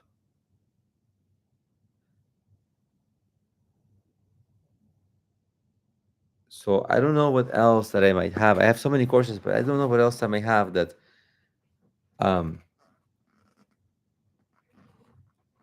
would benefit you. Because we don't even know how your website is made. So it's a tricky question. I guess it's such a broad question that is more helpful for me to, if you tell me specifically what kind of things you really want to solve. But if you're trying to solve the client issue, it's really just like better execution of the thing that you're already doing. Because when I say like, hey, uh, what's your website made out of, and you don't know if it's WordPress or something else, that's bad because that means you can't make any SEO updates, right? Like that have to do with your website. So that's a challenge for you. So you got to figure out how your website is made. Um, yeah, I know you're a cybersecurity expert, but the website is like, it's out of your league, but you got to know the basics. Like, how do you get into the dashboard? How do you change the content? Otherwise you'd be stuck paying freelancers.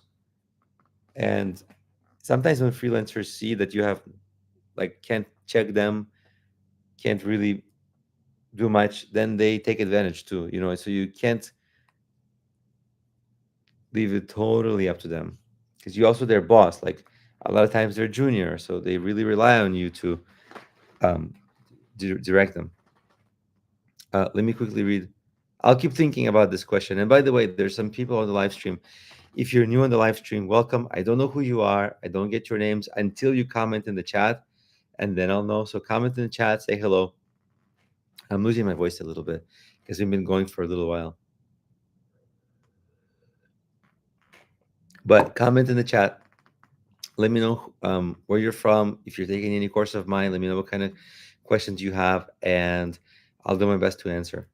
So let me quickly read. The problem is that I after people watch the course, they would need expert to review their work. That's why I'm asking for how many hours we need you to think through. You don't really need that many hours. Like I think the feedback that I gave you now is enough because um it's kind of like just fix up those little things that I mentioned, right? But let me read your other comment. As an example, I watched the course like 2 weeks ago, but didn't do the work because I'm afraid. Got it. I understand why. Um, well, if you do the work, let me think about how to best do this.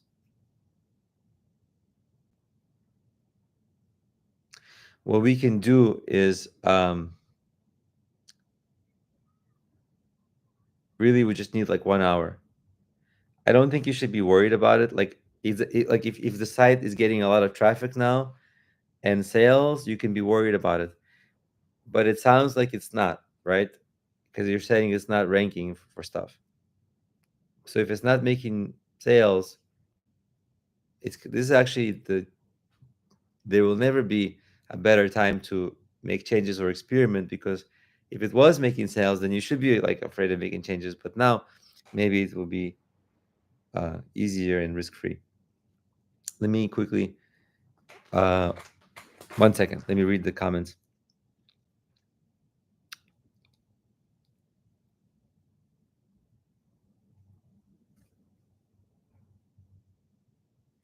I see. Sam said, he's trying to get rid of the 9 to 5 job. I would just, well, if you're trying to do SEO and you need a website for the SEO, you kind of have to spend a little time digging into how's the website made. Or do you have a freelancer who is that freelancer still active with you? They're making all the changes. Because I just don't seem to have enough background on the freelancer that you work with, or are you in the middle of freelancers? Yes, you have a freelancer. Okay, yes, freelancer who's doing the work. If you want to email me, we can also take a look at the website. Why don't we do that? I'll drop my email again just so you can email me your website, because I think if you paste it, um, Google might say I think it's spam. So there it is. So we can take a look and see.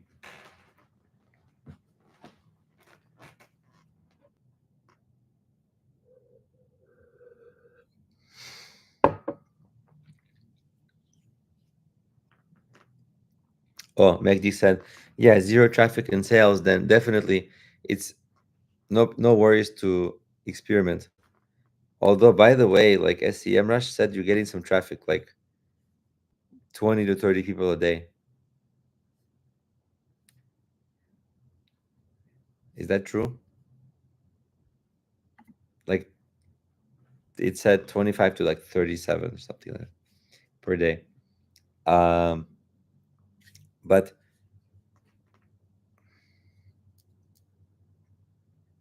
I think we would really only need like one um, call, to be honest. Um, is that what you wanted to do? Kind of like a consulting kind of a call?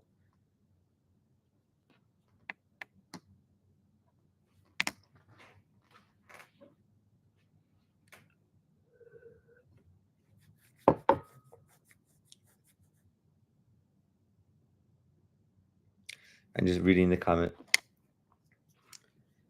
So do you think after I do the work of SEO, we only need 1 hour coaching it to check if my work is?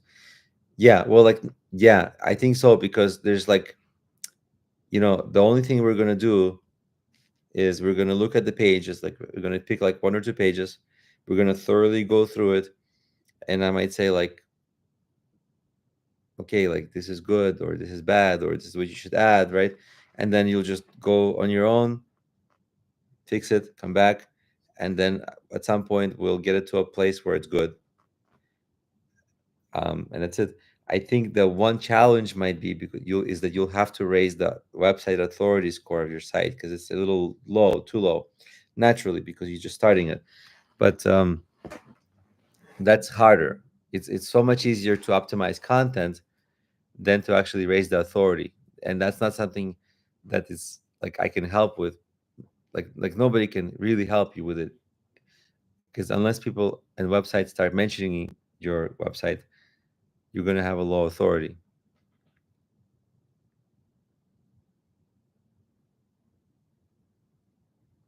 Oh, I see. It could be you. The traffic could be you. No, SEMrush tells me where the traffic is from. It does say like it's coming from search. Let me check.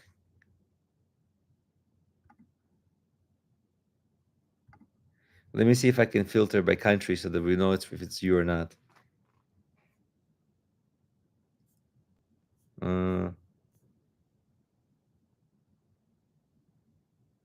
The main keywords are TFT booster, but no, that's actually no. You're not ranking well for that. Let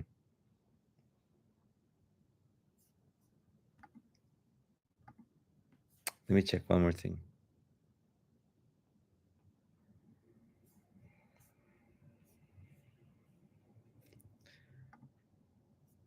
So your traffic in the you're getting a little traffic from the US, like little, very little, but some. You're getting a tiny bit of traffic from the UK. A tiny traffic from Germany. Almost no traffic from. Oh no, wait, let me check. No, no traffic. Sorry, no traffic from UK. No traffic from US. So maybe it is just you.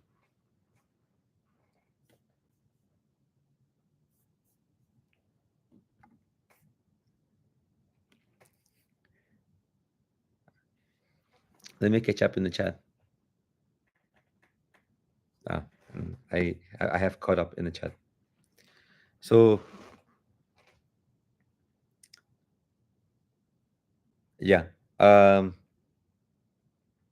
After this call, like from the advice I gave on this call, would you know what to do on your own, or would you still feel a little lost?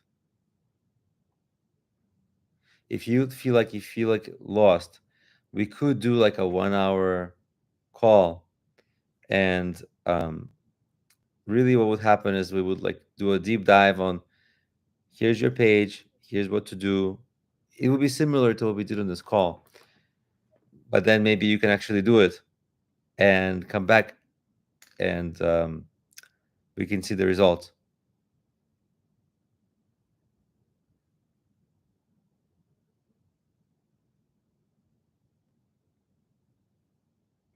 Sam, I see your message, but I'm not totally sure what it's referring to.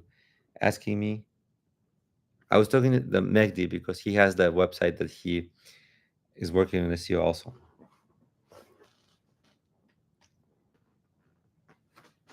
Can you send me a link? I don't know if you already sent me in my email the link to your competitor so we can take a look at what they're doing.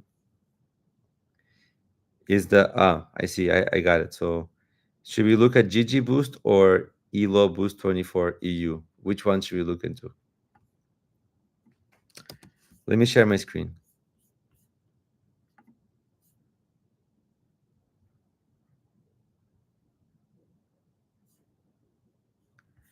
Sharing screen. Let's go. We'll examine it live. So this is the website you sent me, right? GG Boost. And so we're gonna go to this is your website. This like I'm looking at where the traffic comes from. So worldwide, it said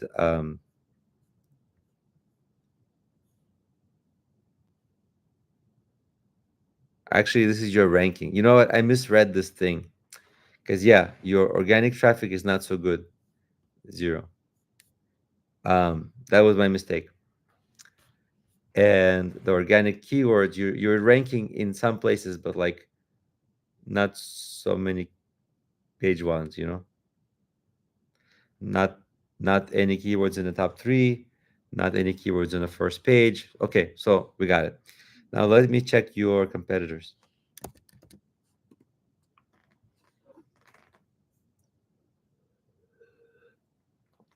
Oh no, this sucks. Let me try a different browser. Now I have to. They say I have to pay because you only get a few things like this. Like a few queries like this. So let's try a different browser. If this doesn't work, I don't want to make an account. But it did. I quickly saw that it said it had an authority score of 30 something. So it's a reasonable website. That website that I used they're like really reasonable. Like they are like a legitimate business. At least from the very, very little that I saw. So yeah, from the little that I saw, it looked like they kind of ran their business like a business. They got because I was able to see a little bit of the metrics for that site. But you can also do that on your site. You can make a free account on SEMrush, and there's like a 7-day free trial. But it's enough to like learn just about everything about what your competitors are doing. And yeah, like they have this authority score, which is not relevant anymore, but like it's kind of helpful because they're trying to mimic some score that Google used to have, but whatever. Like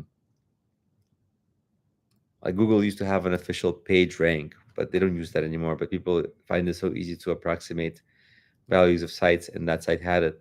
So, where was I? I'm kind of getting tired because I'm on this call for 2 hours, so my brain is trying to turn off.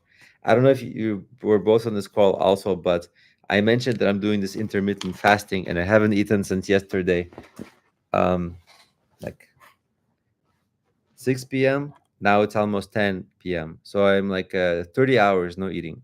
They say like you're supposed to get into ketosis, which I don't even know what it is, but it's supposed to have like mental clarity.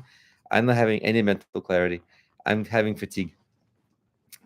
So in any case, um, oh cool. So if you got a 14-day free trial from SEMrush, look at those competitors. Likely you'll be able to see what keywords they're ranking for. You'll be able to see what their authority score is and all that kind of stuff, and how much traffic they're actually getting to which pages, which is really helpful. Um, you can mimic those keywords. You can actually do all those keywords. You can do them in Arabic. One thing we can explore on a call that is not easy is how to do this whole thing in Arabic. Because what you can do is just rank for Arabic keywords since you're trying to target the Middle East. Usually, my pricing for coaching is $150 an hour. It's not really something that I try to sell on these calls either. Like I'm only saying that because you asked, but I wouldn't suggest it. But yeah, so it's that price. I think what we can do is if you can buy the token,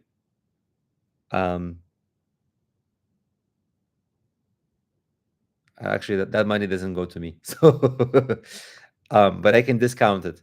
I can discount the call if you'd like, if you buy the token.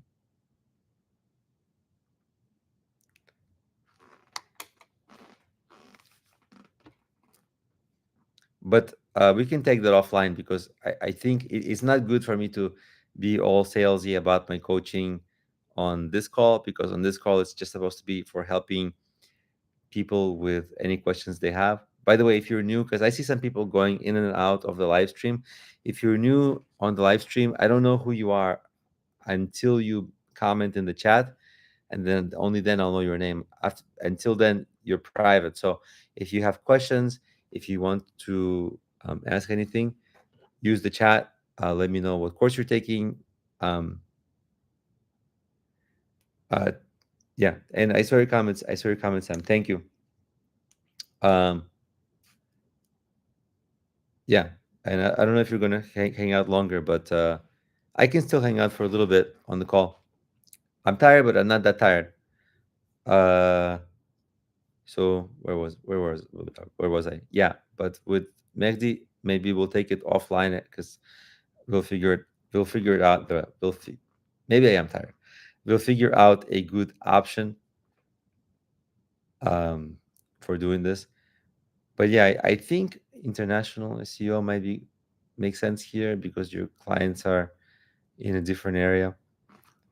So I think there could be enough to discuss for 1 hour, and then you go and it's not hard to implement all of it. I think you don't have that many pages on your site. You can easily like if you consider like full-time work, implement it in like 2 days or 3 days. Then we can jump back on the call and do another call. But like you shouldn't need that much because yeah, Magdi says people buying it. What are people buying? I hope you were talking about my token because I don't see people buying.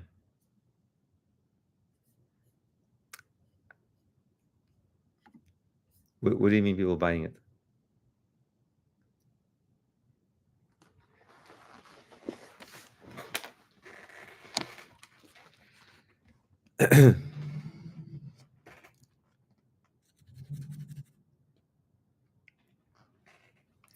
So yeah, if anybody wants to make a comment, anybody dropping in, um, I myself am curious because I keep seeing people come into the stream, but I don't know who they are because when I do this on Zoom, I kind of know who everyone is and I can see everyone's face and it's kind of more personable. Here, it's such a mystery because people kind of come in, come out, come in, come out, come in, stay, and come out. And I never know who people are. And it's like if people don't comment, I'm always gonna wonder like who are the people who joined? Is it from Udemy? Is it from YouTube people? In any case, if you are just joining this call, I've been talking a lot about I launched my own cryptocurrency token, and then I did a live demonstration on Replit, which was this, because I did a website for it. Not the entire website, but features. The feature was that we added, instead of this get started button, we put a price token, we price update thing. Um, yeah, it's 0.001, a tenth of a penny to the moon.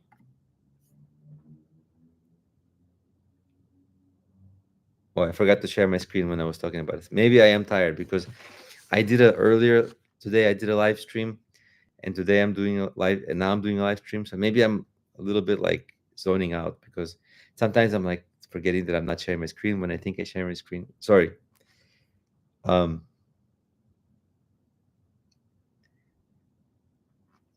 yeah. Let's see. What else should we talk about? Uh, I'm going to try to make a course soon about how to make an AI agent with AI, with that Replit tool that I showed, because this might be kind of cool. Let me ask it. Let me share my screen and ask the AI what it can do and if it can create a marketing agent, because I was curious also. So I'm just gonna close some browsers just for the sake of closing them because it's just too many browsers. But this is the AI Replit, no code development, and I'm gonna ask, are you able, Sam? This might be interesting for you because listen, look at what I'm gonna ask it. Are you able to make a marketing agent software that finds contact information of small businesses and emails them a pitch for my business? Because that's what you're trying to do, right? You're trying to sell SEO services, and this is a query to see if this can be automated. And so I'm asking this AI tool if it can do that. Probably it can. I hope it can, because that's what my plan to make a course with exactly this, because I need to make this agent to promote my token. Let's see. I can help you build marketing automation software, but I need to address some important considerations about email outreach. Legal, ethical things, technical approach. Yeah, like a lead management system, email template builder, campaign tracking.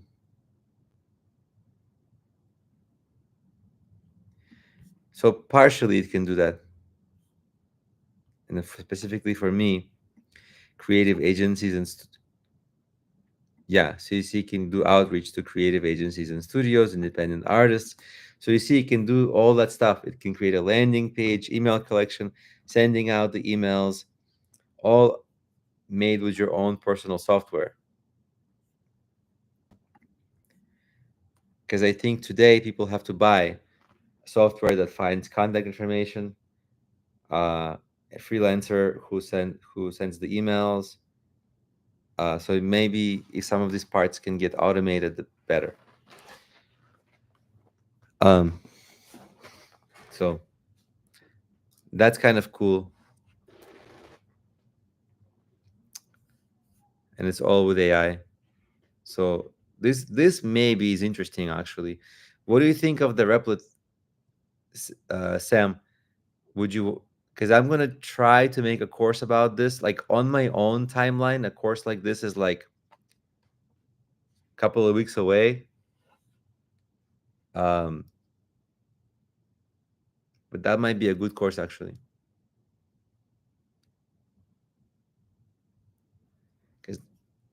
because I think I myself, like, I don't like to spam and do a lot of outreach. Because Sam, one of the ways, if you're trying to get clients as an SEO agency, one of the ways, common ways that people get clients, it's not something that I love, but people do this, is they do a crazy amount of outreach. Outreach on LinkedIn, outreach on email, outreach, right? Outreach to people's Facebook and private messages, all this. And most of the time, this outreach fails. Like, it just, no, people say, no, leave me alone, you're spam. But like, you don't, but if you automate the outreach, you only need like 1 out of 1,000, 1 out of 2,000 people to say yes. And so you can get clients by automating your outreach. That's why I was talking about that agent, the AI agent software that the AI can build for you to go and pitch everybody SEO services. Like, you will have it find me all the gyms and restaurants in America or wherever in the world. Now find email addresses of the owners. Okay, great. Now craft a pitch, create a script for me to um, make a compelling pitch to those business owners. Great, it does it for you. Then send it out. Great, it does it for you, right? So it's like you basically just telling it in words, and it does everything, and it's so much faster and cheaper compared to hiring freelancers or using like off-the-shelf software that does only a part of this. The AI agent can actually automate this entire thing for you. That's um, the really, really interesting and compelling thing about it. Does that make sense? Because I was trying to see if I can make that to let people know about my token that I made.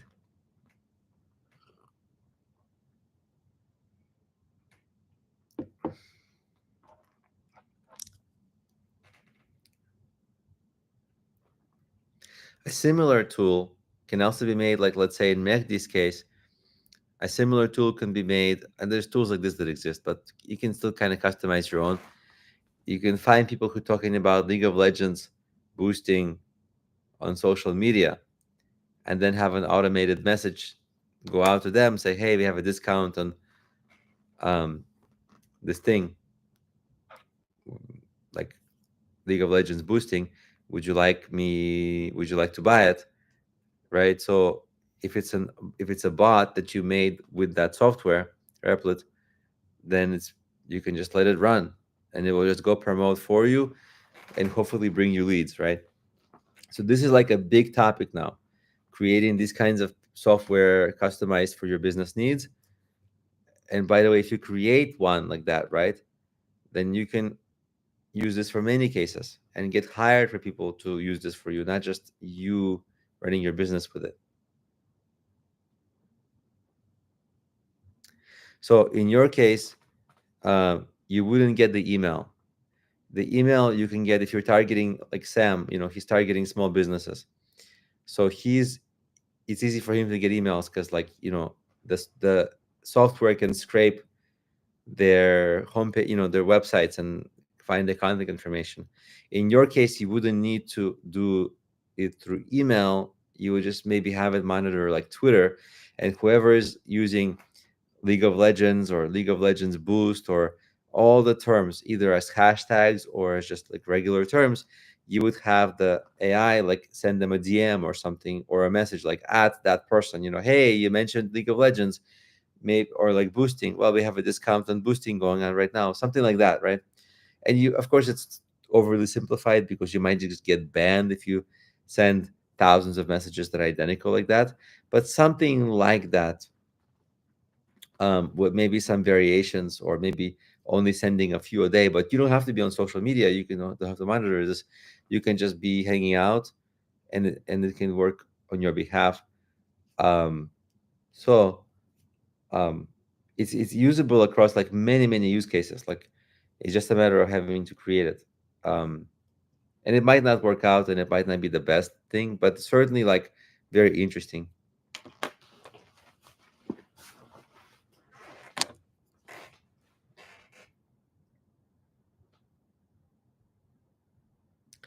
I see some people joined, and it's like 2 hours after the call is supposed to end. But I think I'm going. I don't know if I in the email, what time did I say?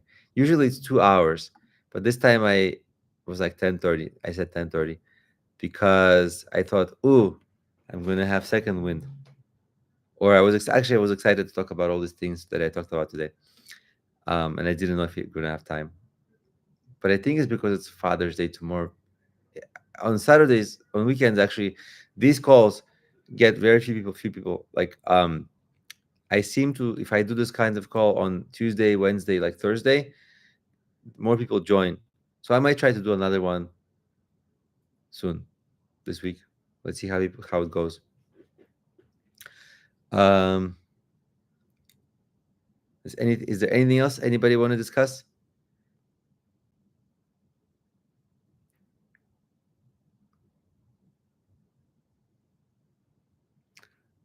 Let's see. Does anybody? No. Hmm.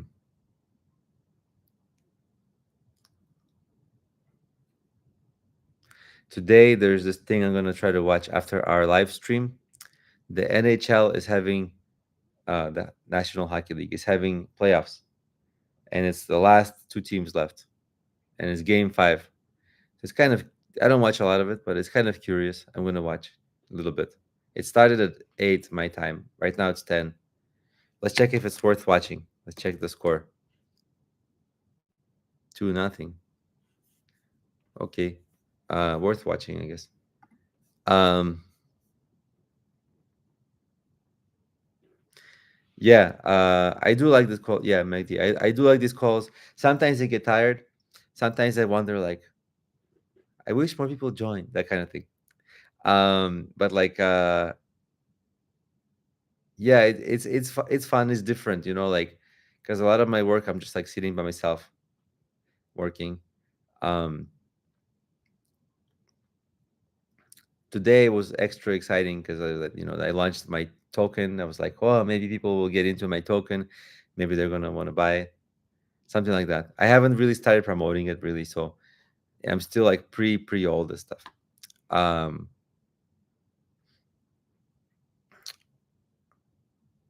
okay, I'll go check my email since you mentioned it. Um,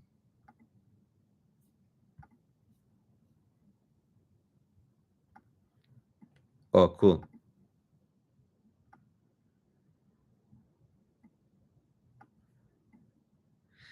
Oh, cool. So Mehdi was suggesting to put it on a DEX, which is a decentralized exchange. I guess so. You can buy it on that thing that, where I linked that, Jupiter, JUP.ag. You can just buy it right there. All you need is a, wallet, um, and you need some USDC, and which is a cryptocurrency that's, pegged to the dollar, um, and so you can buy it. Which actually I haven't checked all the dexes because I haven't really been checking. That's a smart thing to check, to be honest. But, also a lot of people just don't know about it yet, so I feel like I have to get the word out. But, uh,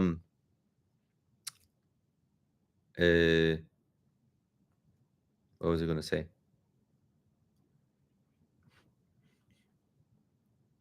Yeah. Um, I guess, yeah. That's my to-do thing for tomorrow or so, like to check which decks, which decks do you use? Do you ever use that jup.ag? I'll post a link in case some people are on the call who are not familiar. It's jup.ag. And then, and by the way, which meme coins did you get? Did you get any fun ones that are like good? So it's jup.ag, and then the mint address. I posted it earlier in our call, but let me get it again.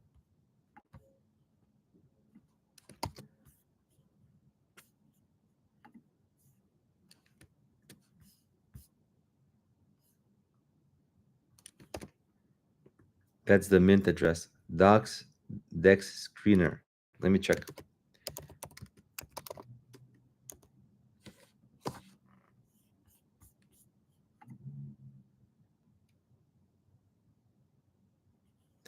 This site is busy. Is this kind of on top of oh no.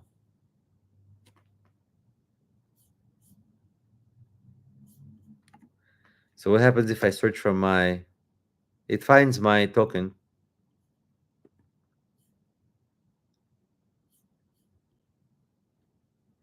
Yeah, on you can find my token on Dex Screener. It's just the problem is people don't know that it exists, you know.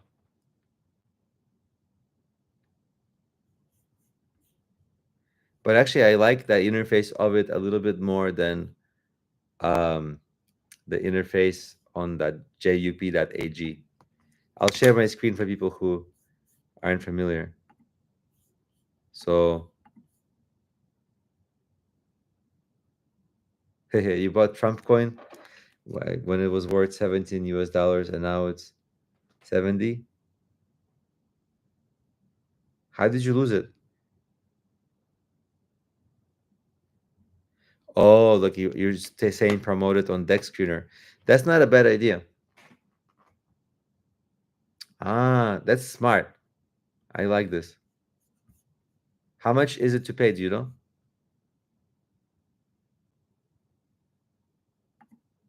Let me share my screen so people can see. So this is Dex Screener. This is my token. You see, I just launched it a couple of days ago. It went up because I had some people buy it. Like I had one person buy it for like a significant amount, and that's why it went up. And then these are bot traffic. These were like a little bit, some bots bought it, some bots then sold it right here, the little tiny transactions. And then this last red bar, this was a bot, and this one's a test. But if we go Dex Screener, and to be here, it's interesting. But how do you promote yourself from here? Advertise. $300. It's not the worst thing. Just depend. Not the worst price. Depends how much you can get from it. It's interesting experiment. I didn't know about this website. Thank you for sharing. It's very cool.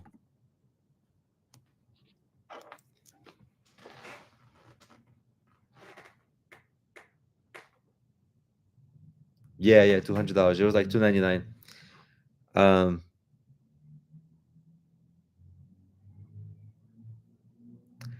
do you need like, yeah?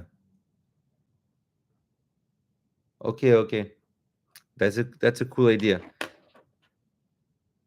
Have you tried to make your own token, or have you seen like who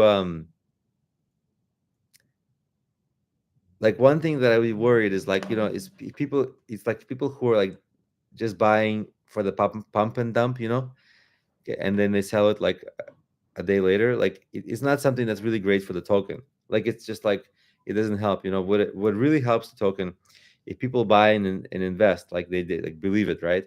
But I don't know if like the way the interface is there, and I don't think people like know much about the token that they're And mine is maybe a little too early for getting like real investors who don't know about me yet. Like maybe once they hear my pitch and see my marketing, then they might say, okay, fine, like it's investable, it's interesting, there's a use case. But I think randomly people might just like buy, and then sell, which basically you end up at like the same exact place where you were.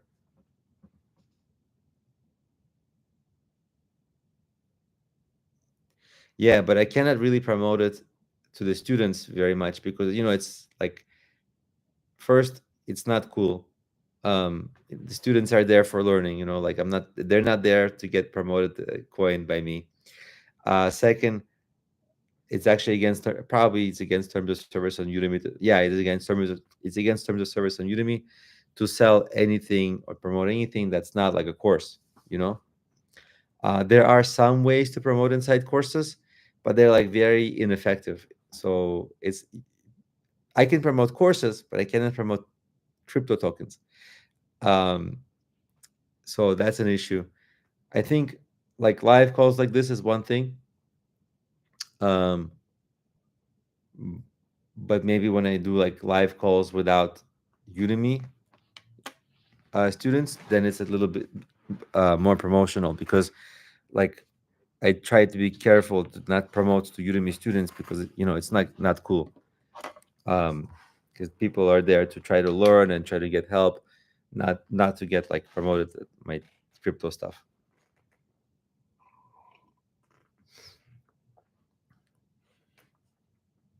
But if you're already messing around with meme coins, it would be cool if you grab just a tiny bit, but at least to have it and track it and see what happens to it.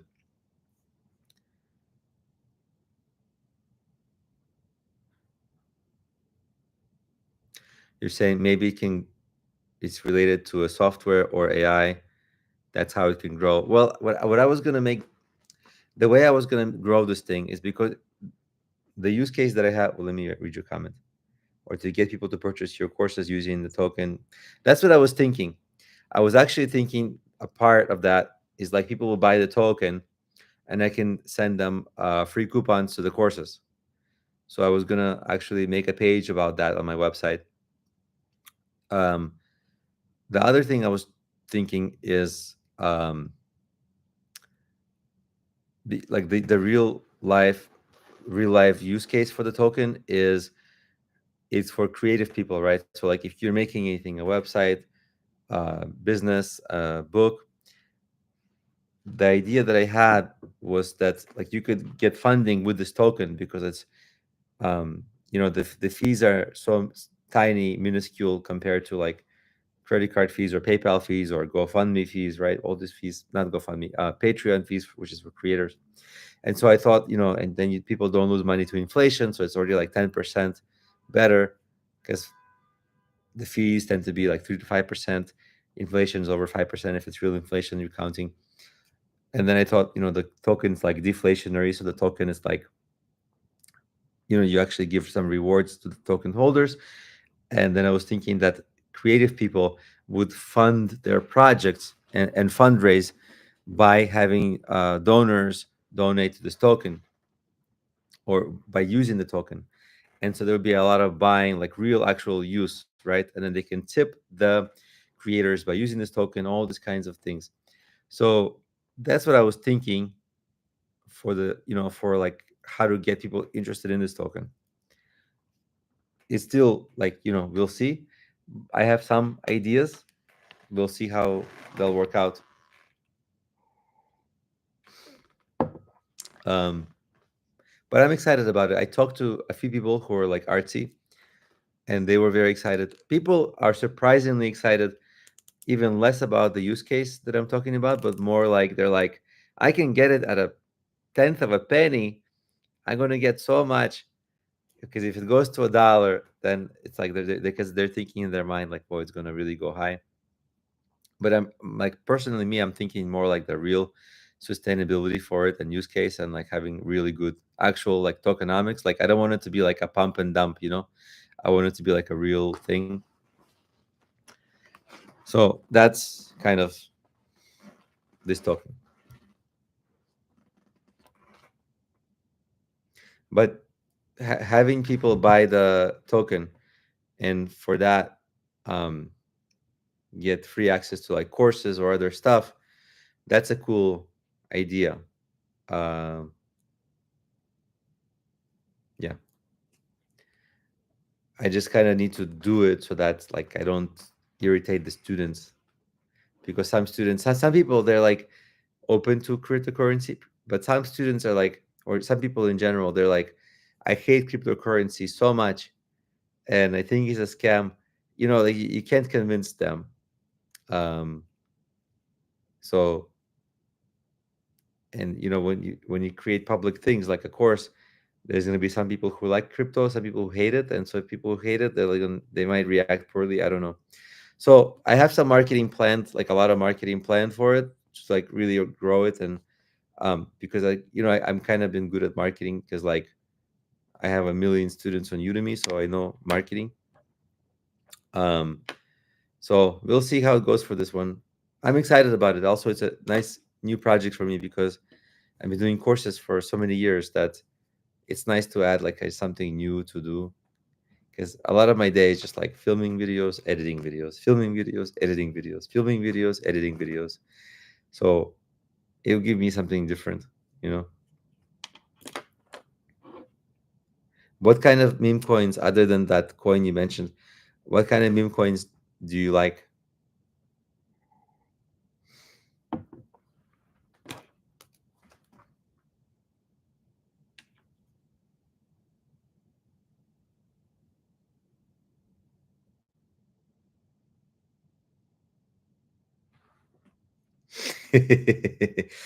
By the way, you mentioned how many tokens there is now. You mean like of my token supply?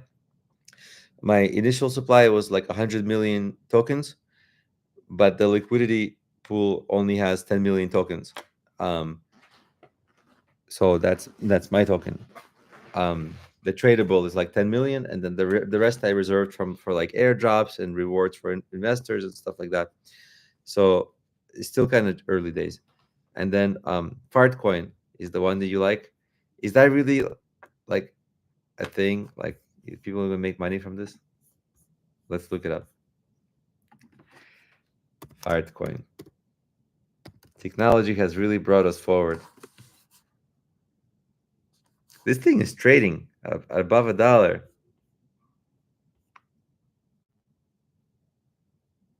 and a crazy amount of liquidity, and over 1 billion market cap. That's wild.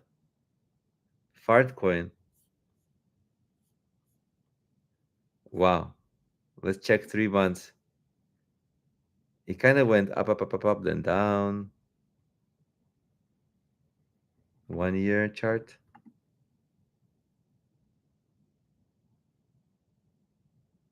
Kind of coming back now, right? It's on a pretty good upswing in recent times. Interesting. Oh no, it's only, yeah. So it came out big, and then I should be sharing my screen so people can see. Let me share my screen for this fart coin. Share screen. Here we go. Fart coin live. So this is the 1 month chart. Fart coin. It kind of fell. Month chart. 5 days trading. 1 day.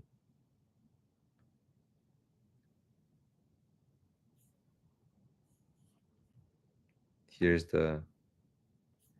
So it kind of had a pump and dump, then down, down, down, down, down, then had a resurgence, and now it's down. But what I was amazed by is that its market cap is over $1 billion and 20 million liquidity. That's crazy.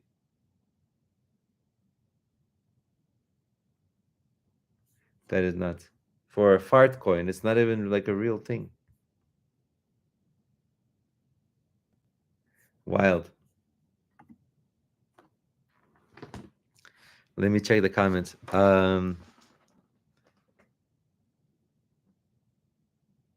Yeah, fart coin is over $1.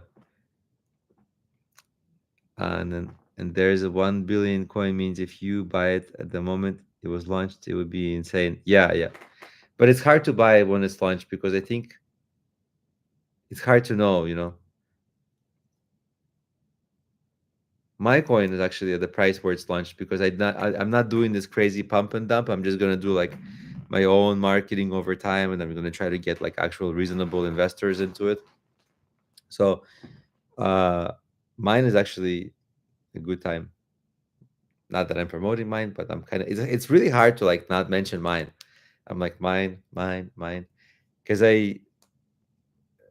yeah, it's an exciting project in my in my ecosystem.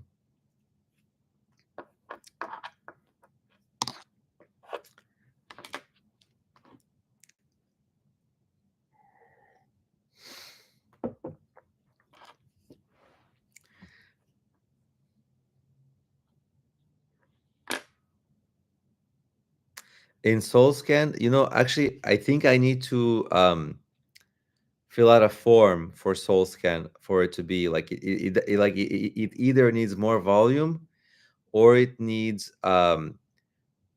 like I think not everybody's in SoulScan. I think it needs like I need to like there's a few of the websites you have to like register your token on them.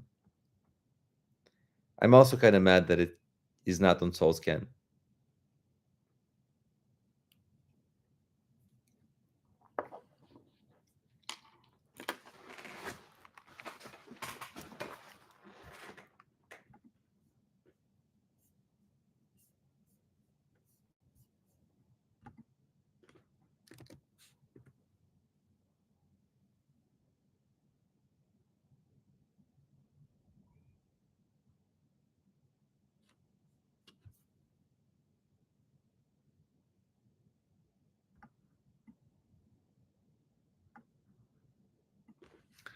I tried to do something here. 1 second.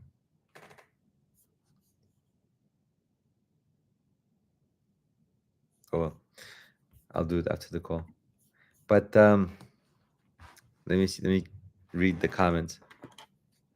By the way, if you're on the stream, there's like a lot of people who joined on the stream, but not many people are talking. So I don't know who you are unless you make a comment in the chat. So use the chat. Say hello.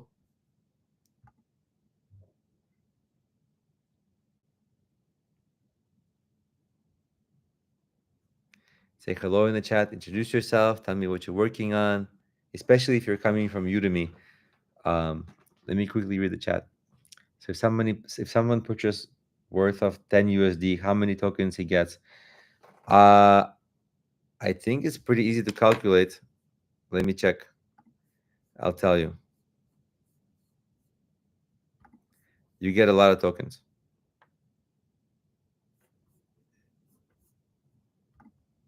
Mm, why? Okay, let's see.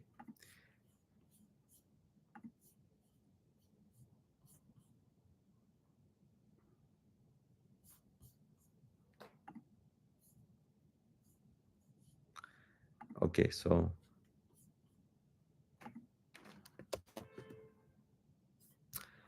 let me very quickly look it up for you. It's kind of fun. Actually, I'll look it up. I'll share my screen so people see what I'm doing.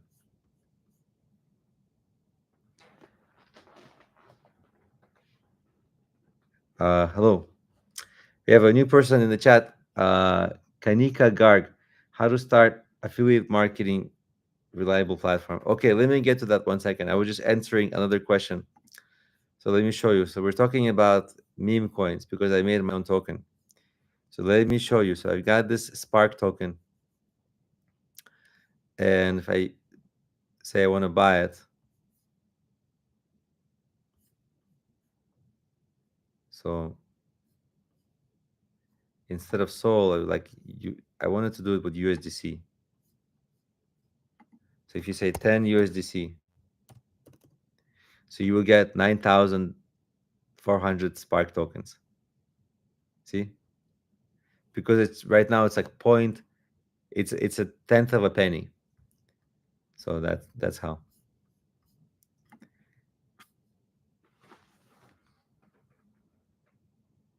No, you can. I think you can buy it from all the excess. I think it's in all the it's in all the like exchanges, just not SoulScan.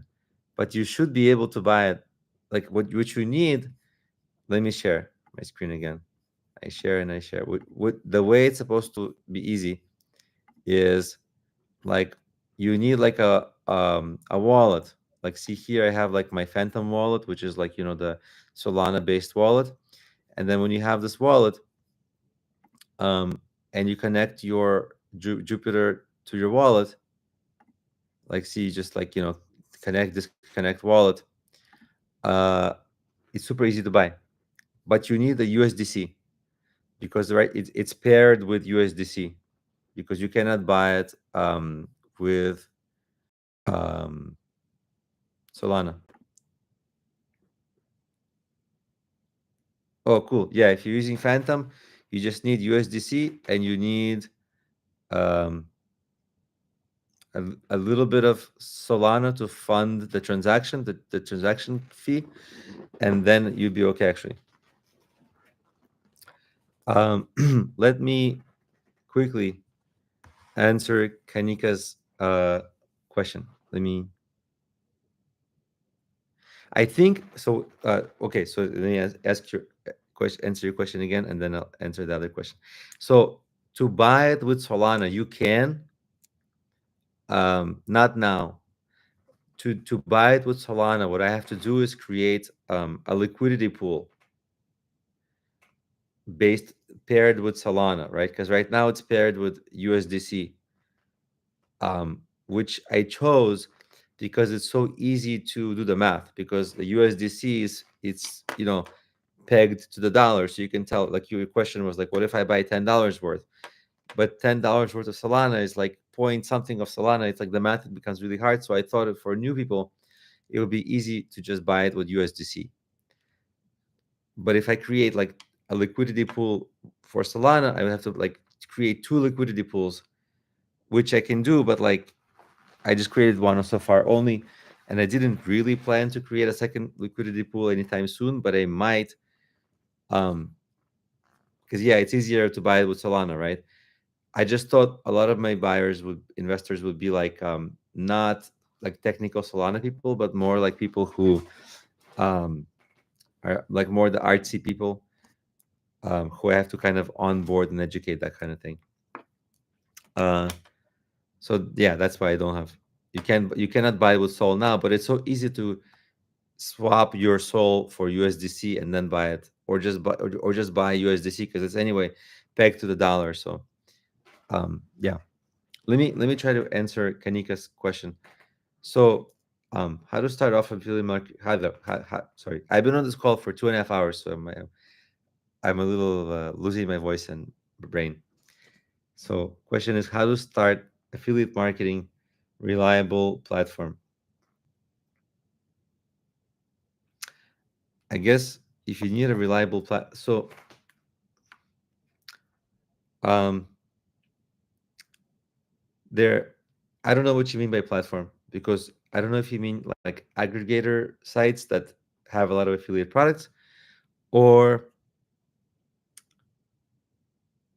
something else like a software that helps you with your affiliate marketing. Because sometimes people mean different things when they say that. But the one thing is true is you need traffic if you want to start with affiliate marketing, because you cannot sell something to nobody. You need some kind of traffic, and this is where a lot of people run into the problem of like, I want to start affiliate marketing. Okay, who are you gonna buy from you? Oh, I have no traffic. Or maybe I'll go to social media and post, but then when you run out of people to post to on your social media, what's next, right? So you really need like a plan of like, how do you get traffic?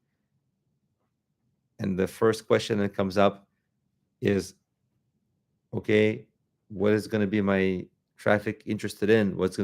In other words, what's my niche going to be? So you have to be like, okay, well, what's my niche? What's my business? And so that's how you figure out your affiliate products that you're going to want to sell. Getting products is easy, selling them is hard. So that's really the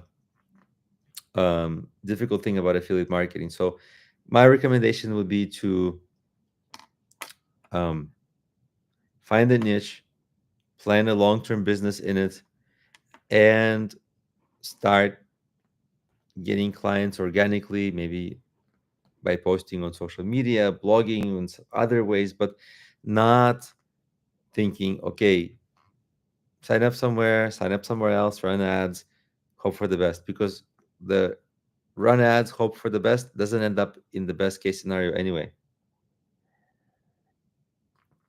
So it's really a challenge.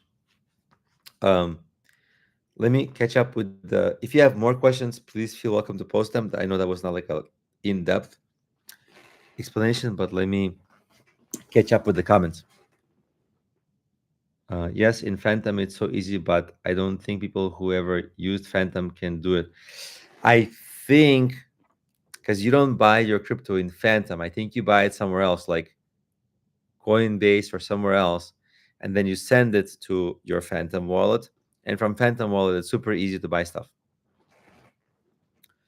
Um,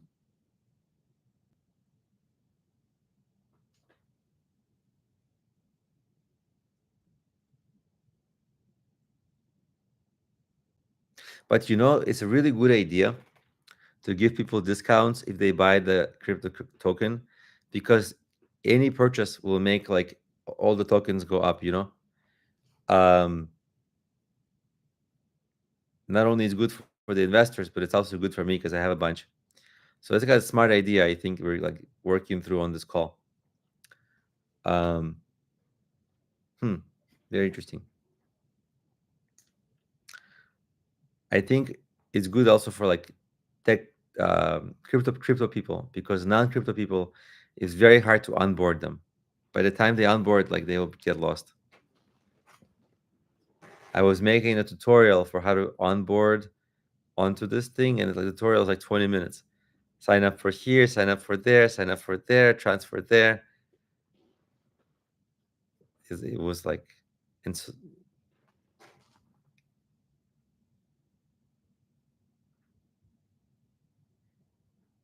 yeah, I'll try. I'll do my best.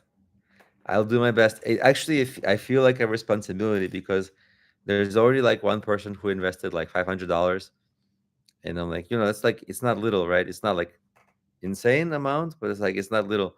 So I told him, I'm like, hey, I feel like a real responsibility. Like I'm gonna do my best, and it's actually kind of fun. It's energizing because I know it's like a community of people who are like invested. They're like cheering for this thing. It has all these you don't get that in a course. Like it has all these like psychological elements that I didn't experience in courses. So it makes it kind of fun.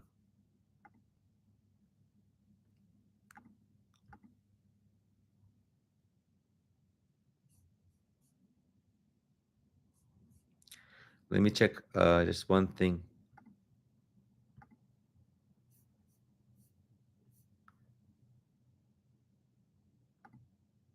Oh, yeah. Um, what else did I want to talk about today?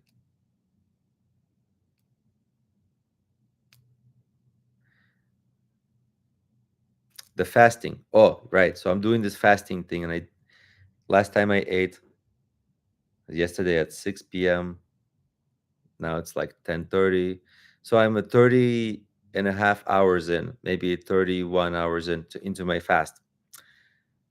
It's not for any reason other than health reason. And they say you're supposed to get into this state called ketosis. So, and you're supposed to feel like very different and really a lot of clarity and all this stuff. I can't say that I feel clarity, but I'm waiting for it. And tomorrow morning, when I wake up, I think I'm gonna be so hungry.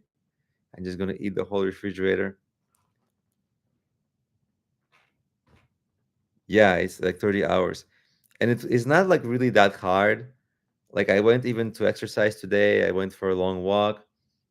I went even like do a little gym kind of thing. So like it's not hard.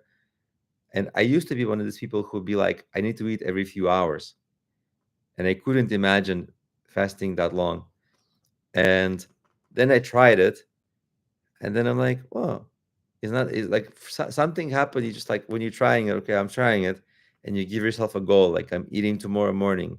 Okay, so I'm not eating today. So then, nah, like I feel like a little hungry, but like I think a lot of it is just being like when I work, sometimes I like to snack. And I think I snack because I'm bored, not because I'm hungry. So then I realized it and I'm like, all right, so I guess no snacks. My brain like wants to snack sometimes, not now, but like I just had to tell it, hey, you just want a snack. I don't know. It's weird. A lot. No, you have to drink a lot of water, like all the time water. You really should get water. Water good for you. You have to stay hydrated. Um, yeah. I mean, all the time, not just when fasting. But they say it's healthy. Like usually they recommend like a 16-hour fast, which is actually easy to do because 16 hours is basically, let's say you eat at lunch, you eat your lunch, and to do a 16-hour fast, all you have to do is just skip dinner, go to sleep, and when you wake up, you're just fasted for 16 hours. It's really healthy because it like reduces blood sugar, reduces it like really has a lot of health benefits. It's not for everybody, but it has like a lot of health benefits. And I thought I would like die, but 12 hours is 16 hours pretty easy. You should really just don't snack after lunch and skip dinner, and that's a 16-hour fast. So it's actually not so hard. The hard one is like the 24 plus because there's the state of like ketosis where you burn a lot of fat and have a lot of clarity, all this stuff. Like that's what I'm trying to do now. But yeah, like I mentioned, it's not happening. Probably you can tell it's not happening because I'm like repeating a lot of stuff. Like if my mind was really clear, I'd be like not really that repetitive. I don't know. So maybe I'm just not in that. It's like a thing. Like people try to get into this like state of ketosis, and you suppose all these extra benefits are supposed to kick in. I'm like I'm waiting and nothing's happening.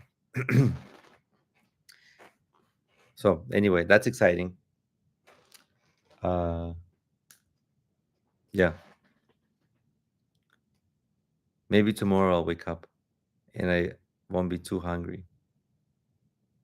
Sometimes when I fast, I wake up at like 5 in the morning and I'm like, can I eat now? Can I eat now? Can I eat now? Can I eat now?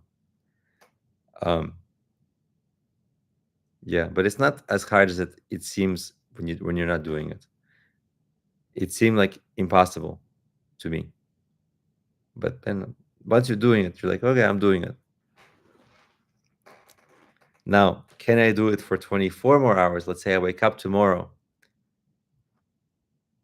The only way to do it is to have like a really scheduled day where you're doing something like every hour so that you're not thinking about the food because you kind of start thinking about the food and then the thoughts get like a little bit more intrusive, like they get harder to turn off.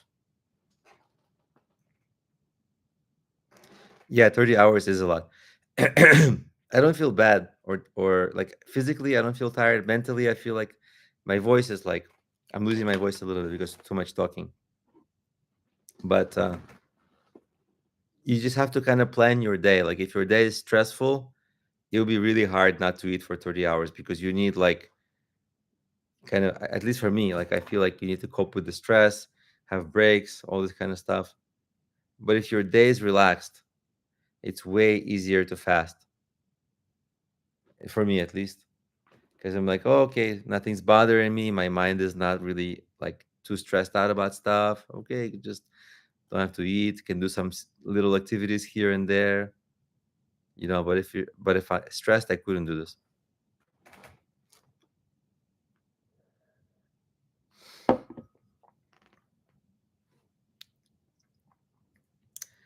Anything else we should talk about on this call?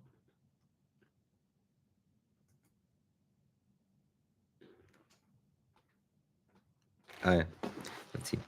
I wanted to ask to something. So, in case my competitors are buying backlinks when we check in on the call, can we know about it? It's hard to tell if they're buying backlinks because um, this kind of thing. If you don't catch them in the act, like when you don't catch them when they're buying the thing, well, you can't catch them, right? So the way to prove these things is statistically, but we don't have access to that data. And even on SEMrush, yeah, you can tell like they might have a lot of links, but you can't really determine if they bought them.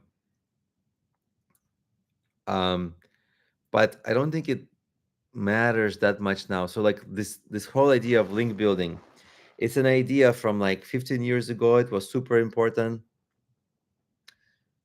Uh, I'll tell you about your question about 11,000 backlinks. I'll tell you how to count that. It sometimes sounds more than it is. Uh, but yeah, like 15 years ago, backlinks, it was like the most important thing for SEO. You would like rank so well if you had backlinks. And it would create this whole sub market of like buying and selling links and whatever. And there's like all these Google penalties came out, and Google also realized like this is a bad thing that we're making, right? This a super unnatural industry of like buying backlinks. And to this day, like people still email me like, we want to buy backlinks from you. I don't really sell it unless it's for like a super super high price because it kind of ruins your site a little. But any case, so before it was a thing. Now it's not so much about backlinks. Like before, like backlinks, anywhere you go, any smart publication, they would tell you backlinks is number one ranking factor.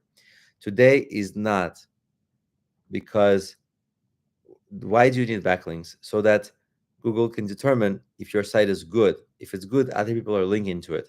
But now they have AI on their end that can tell them if your site is good. So they have other ways to tell that your site is good. And so they don't need um like they don't need your backlinks. So they rely on it a lot less.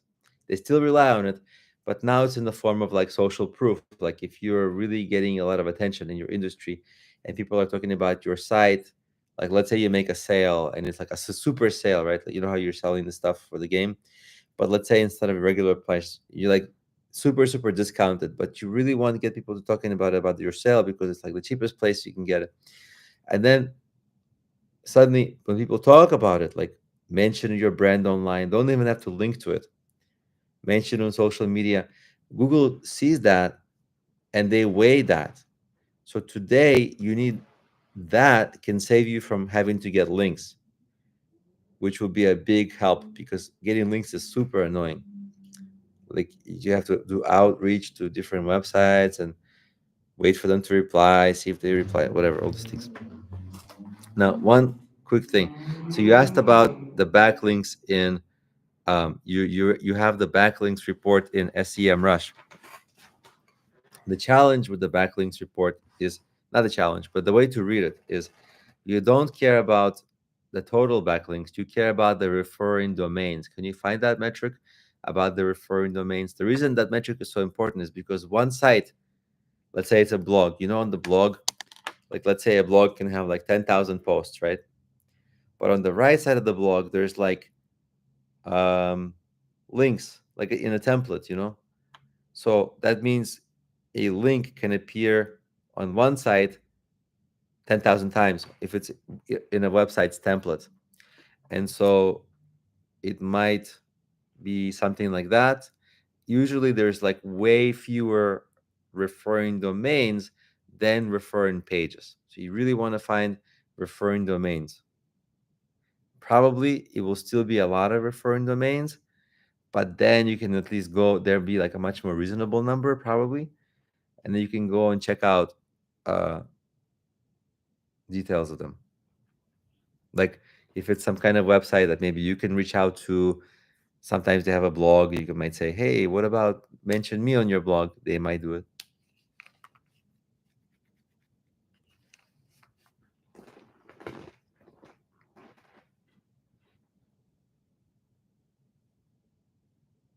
If it's not backlinks, you want to focus on the mentions.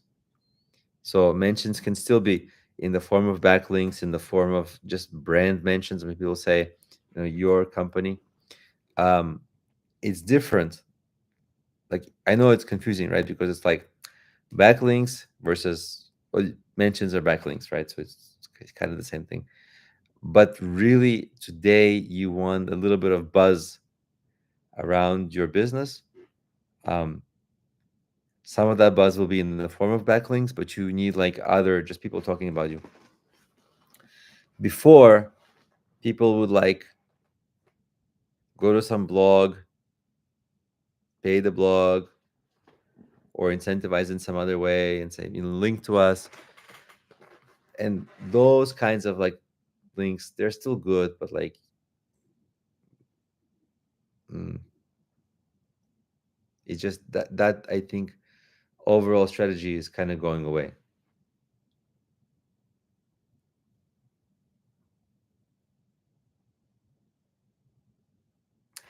Yeah, so what you should do is when you check your competitor site, definitely, I'll make a list for you. So one is go through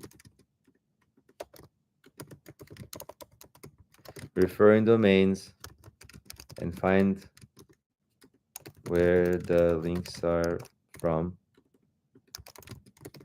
right? So you can, and then you can check those pages that the links are from, like why.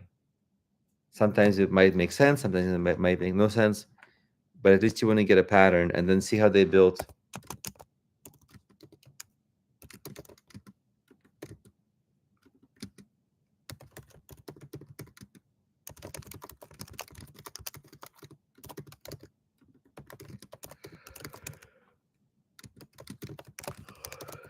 Something like that.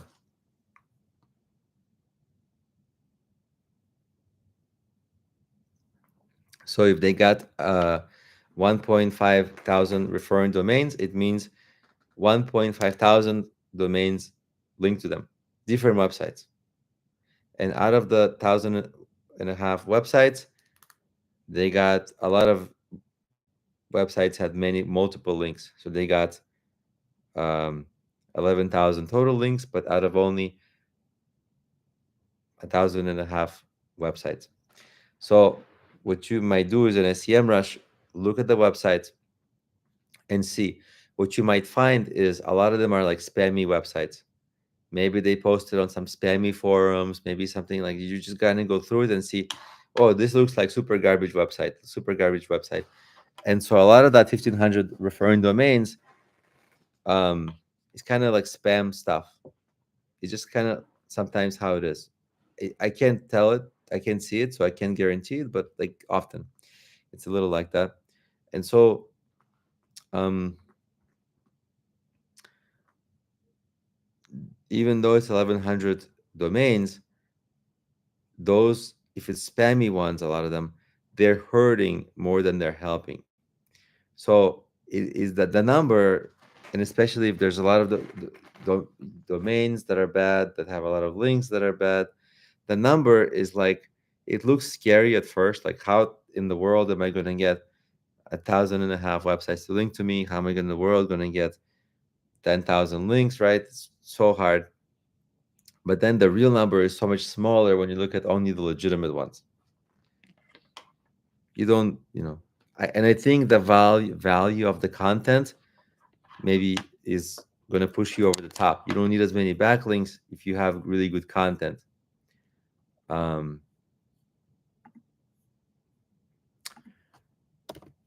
like I'm thinking of an example.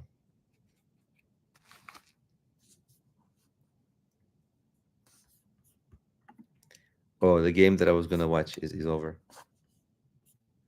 Let's see what happened.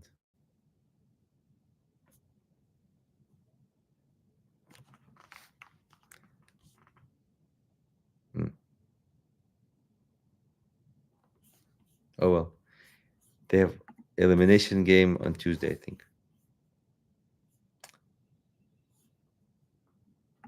Uh, well, they have there's the Canadian team playing the American team. Is the Edmonton Oilers against the Florida Panthers? Is the NHL Stanley Cup? I kind of I'm rooting for the Canadian team, even though I'm in America. But I'm kind of rooting for the Canadian team because Canadians they like love hockey so much that I want them to be happy. So I want them to win. But today they lost.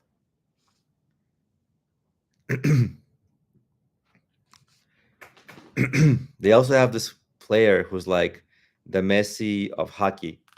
Like they're gonna say he's gonna be like the best ever.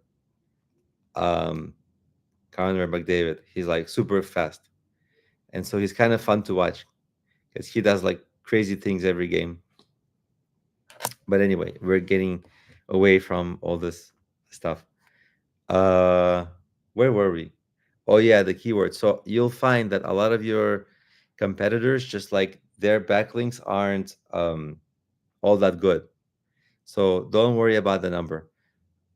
It's that number can be more scary than it is.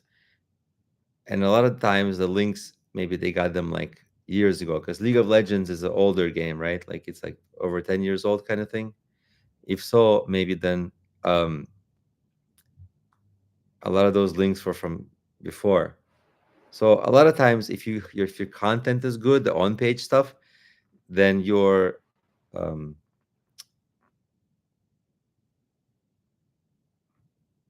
like your links won't matter that much.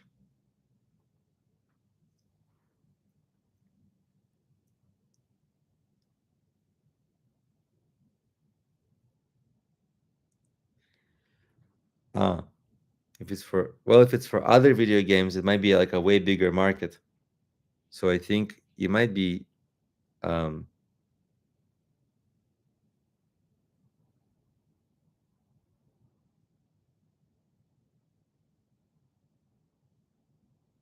yeah, I see.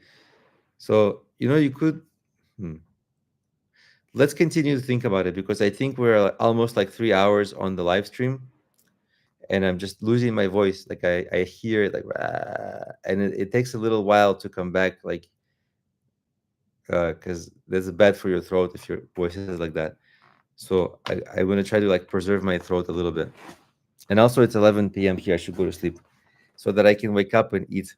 Because if anybody is on the stream, that oh Sam, you're back. You were here the whole time and didn't? Ah, cool. Thank you, and thank you for Happy Father's Day. I don't know if you're a father, but if you are, Happy Father's Day as well. Cool. Yeah. Let's say good night because we've been on the call for 3 hours now. It's been a marathon call. Uh, Next time I'll try to do one office hours sometime on the weekdays this week, and so it won't be long. And yeah, let me go rest. I think it's a good idea. I'll say good night, everybody, and maybe Wednesday or Thursday I'll do one, so something like that. Bye. Sure. Good night.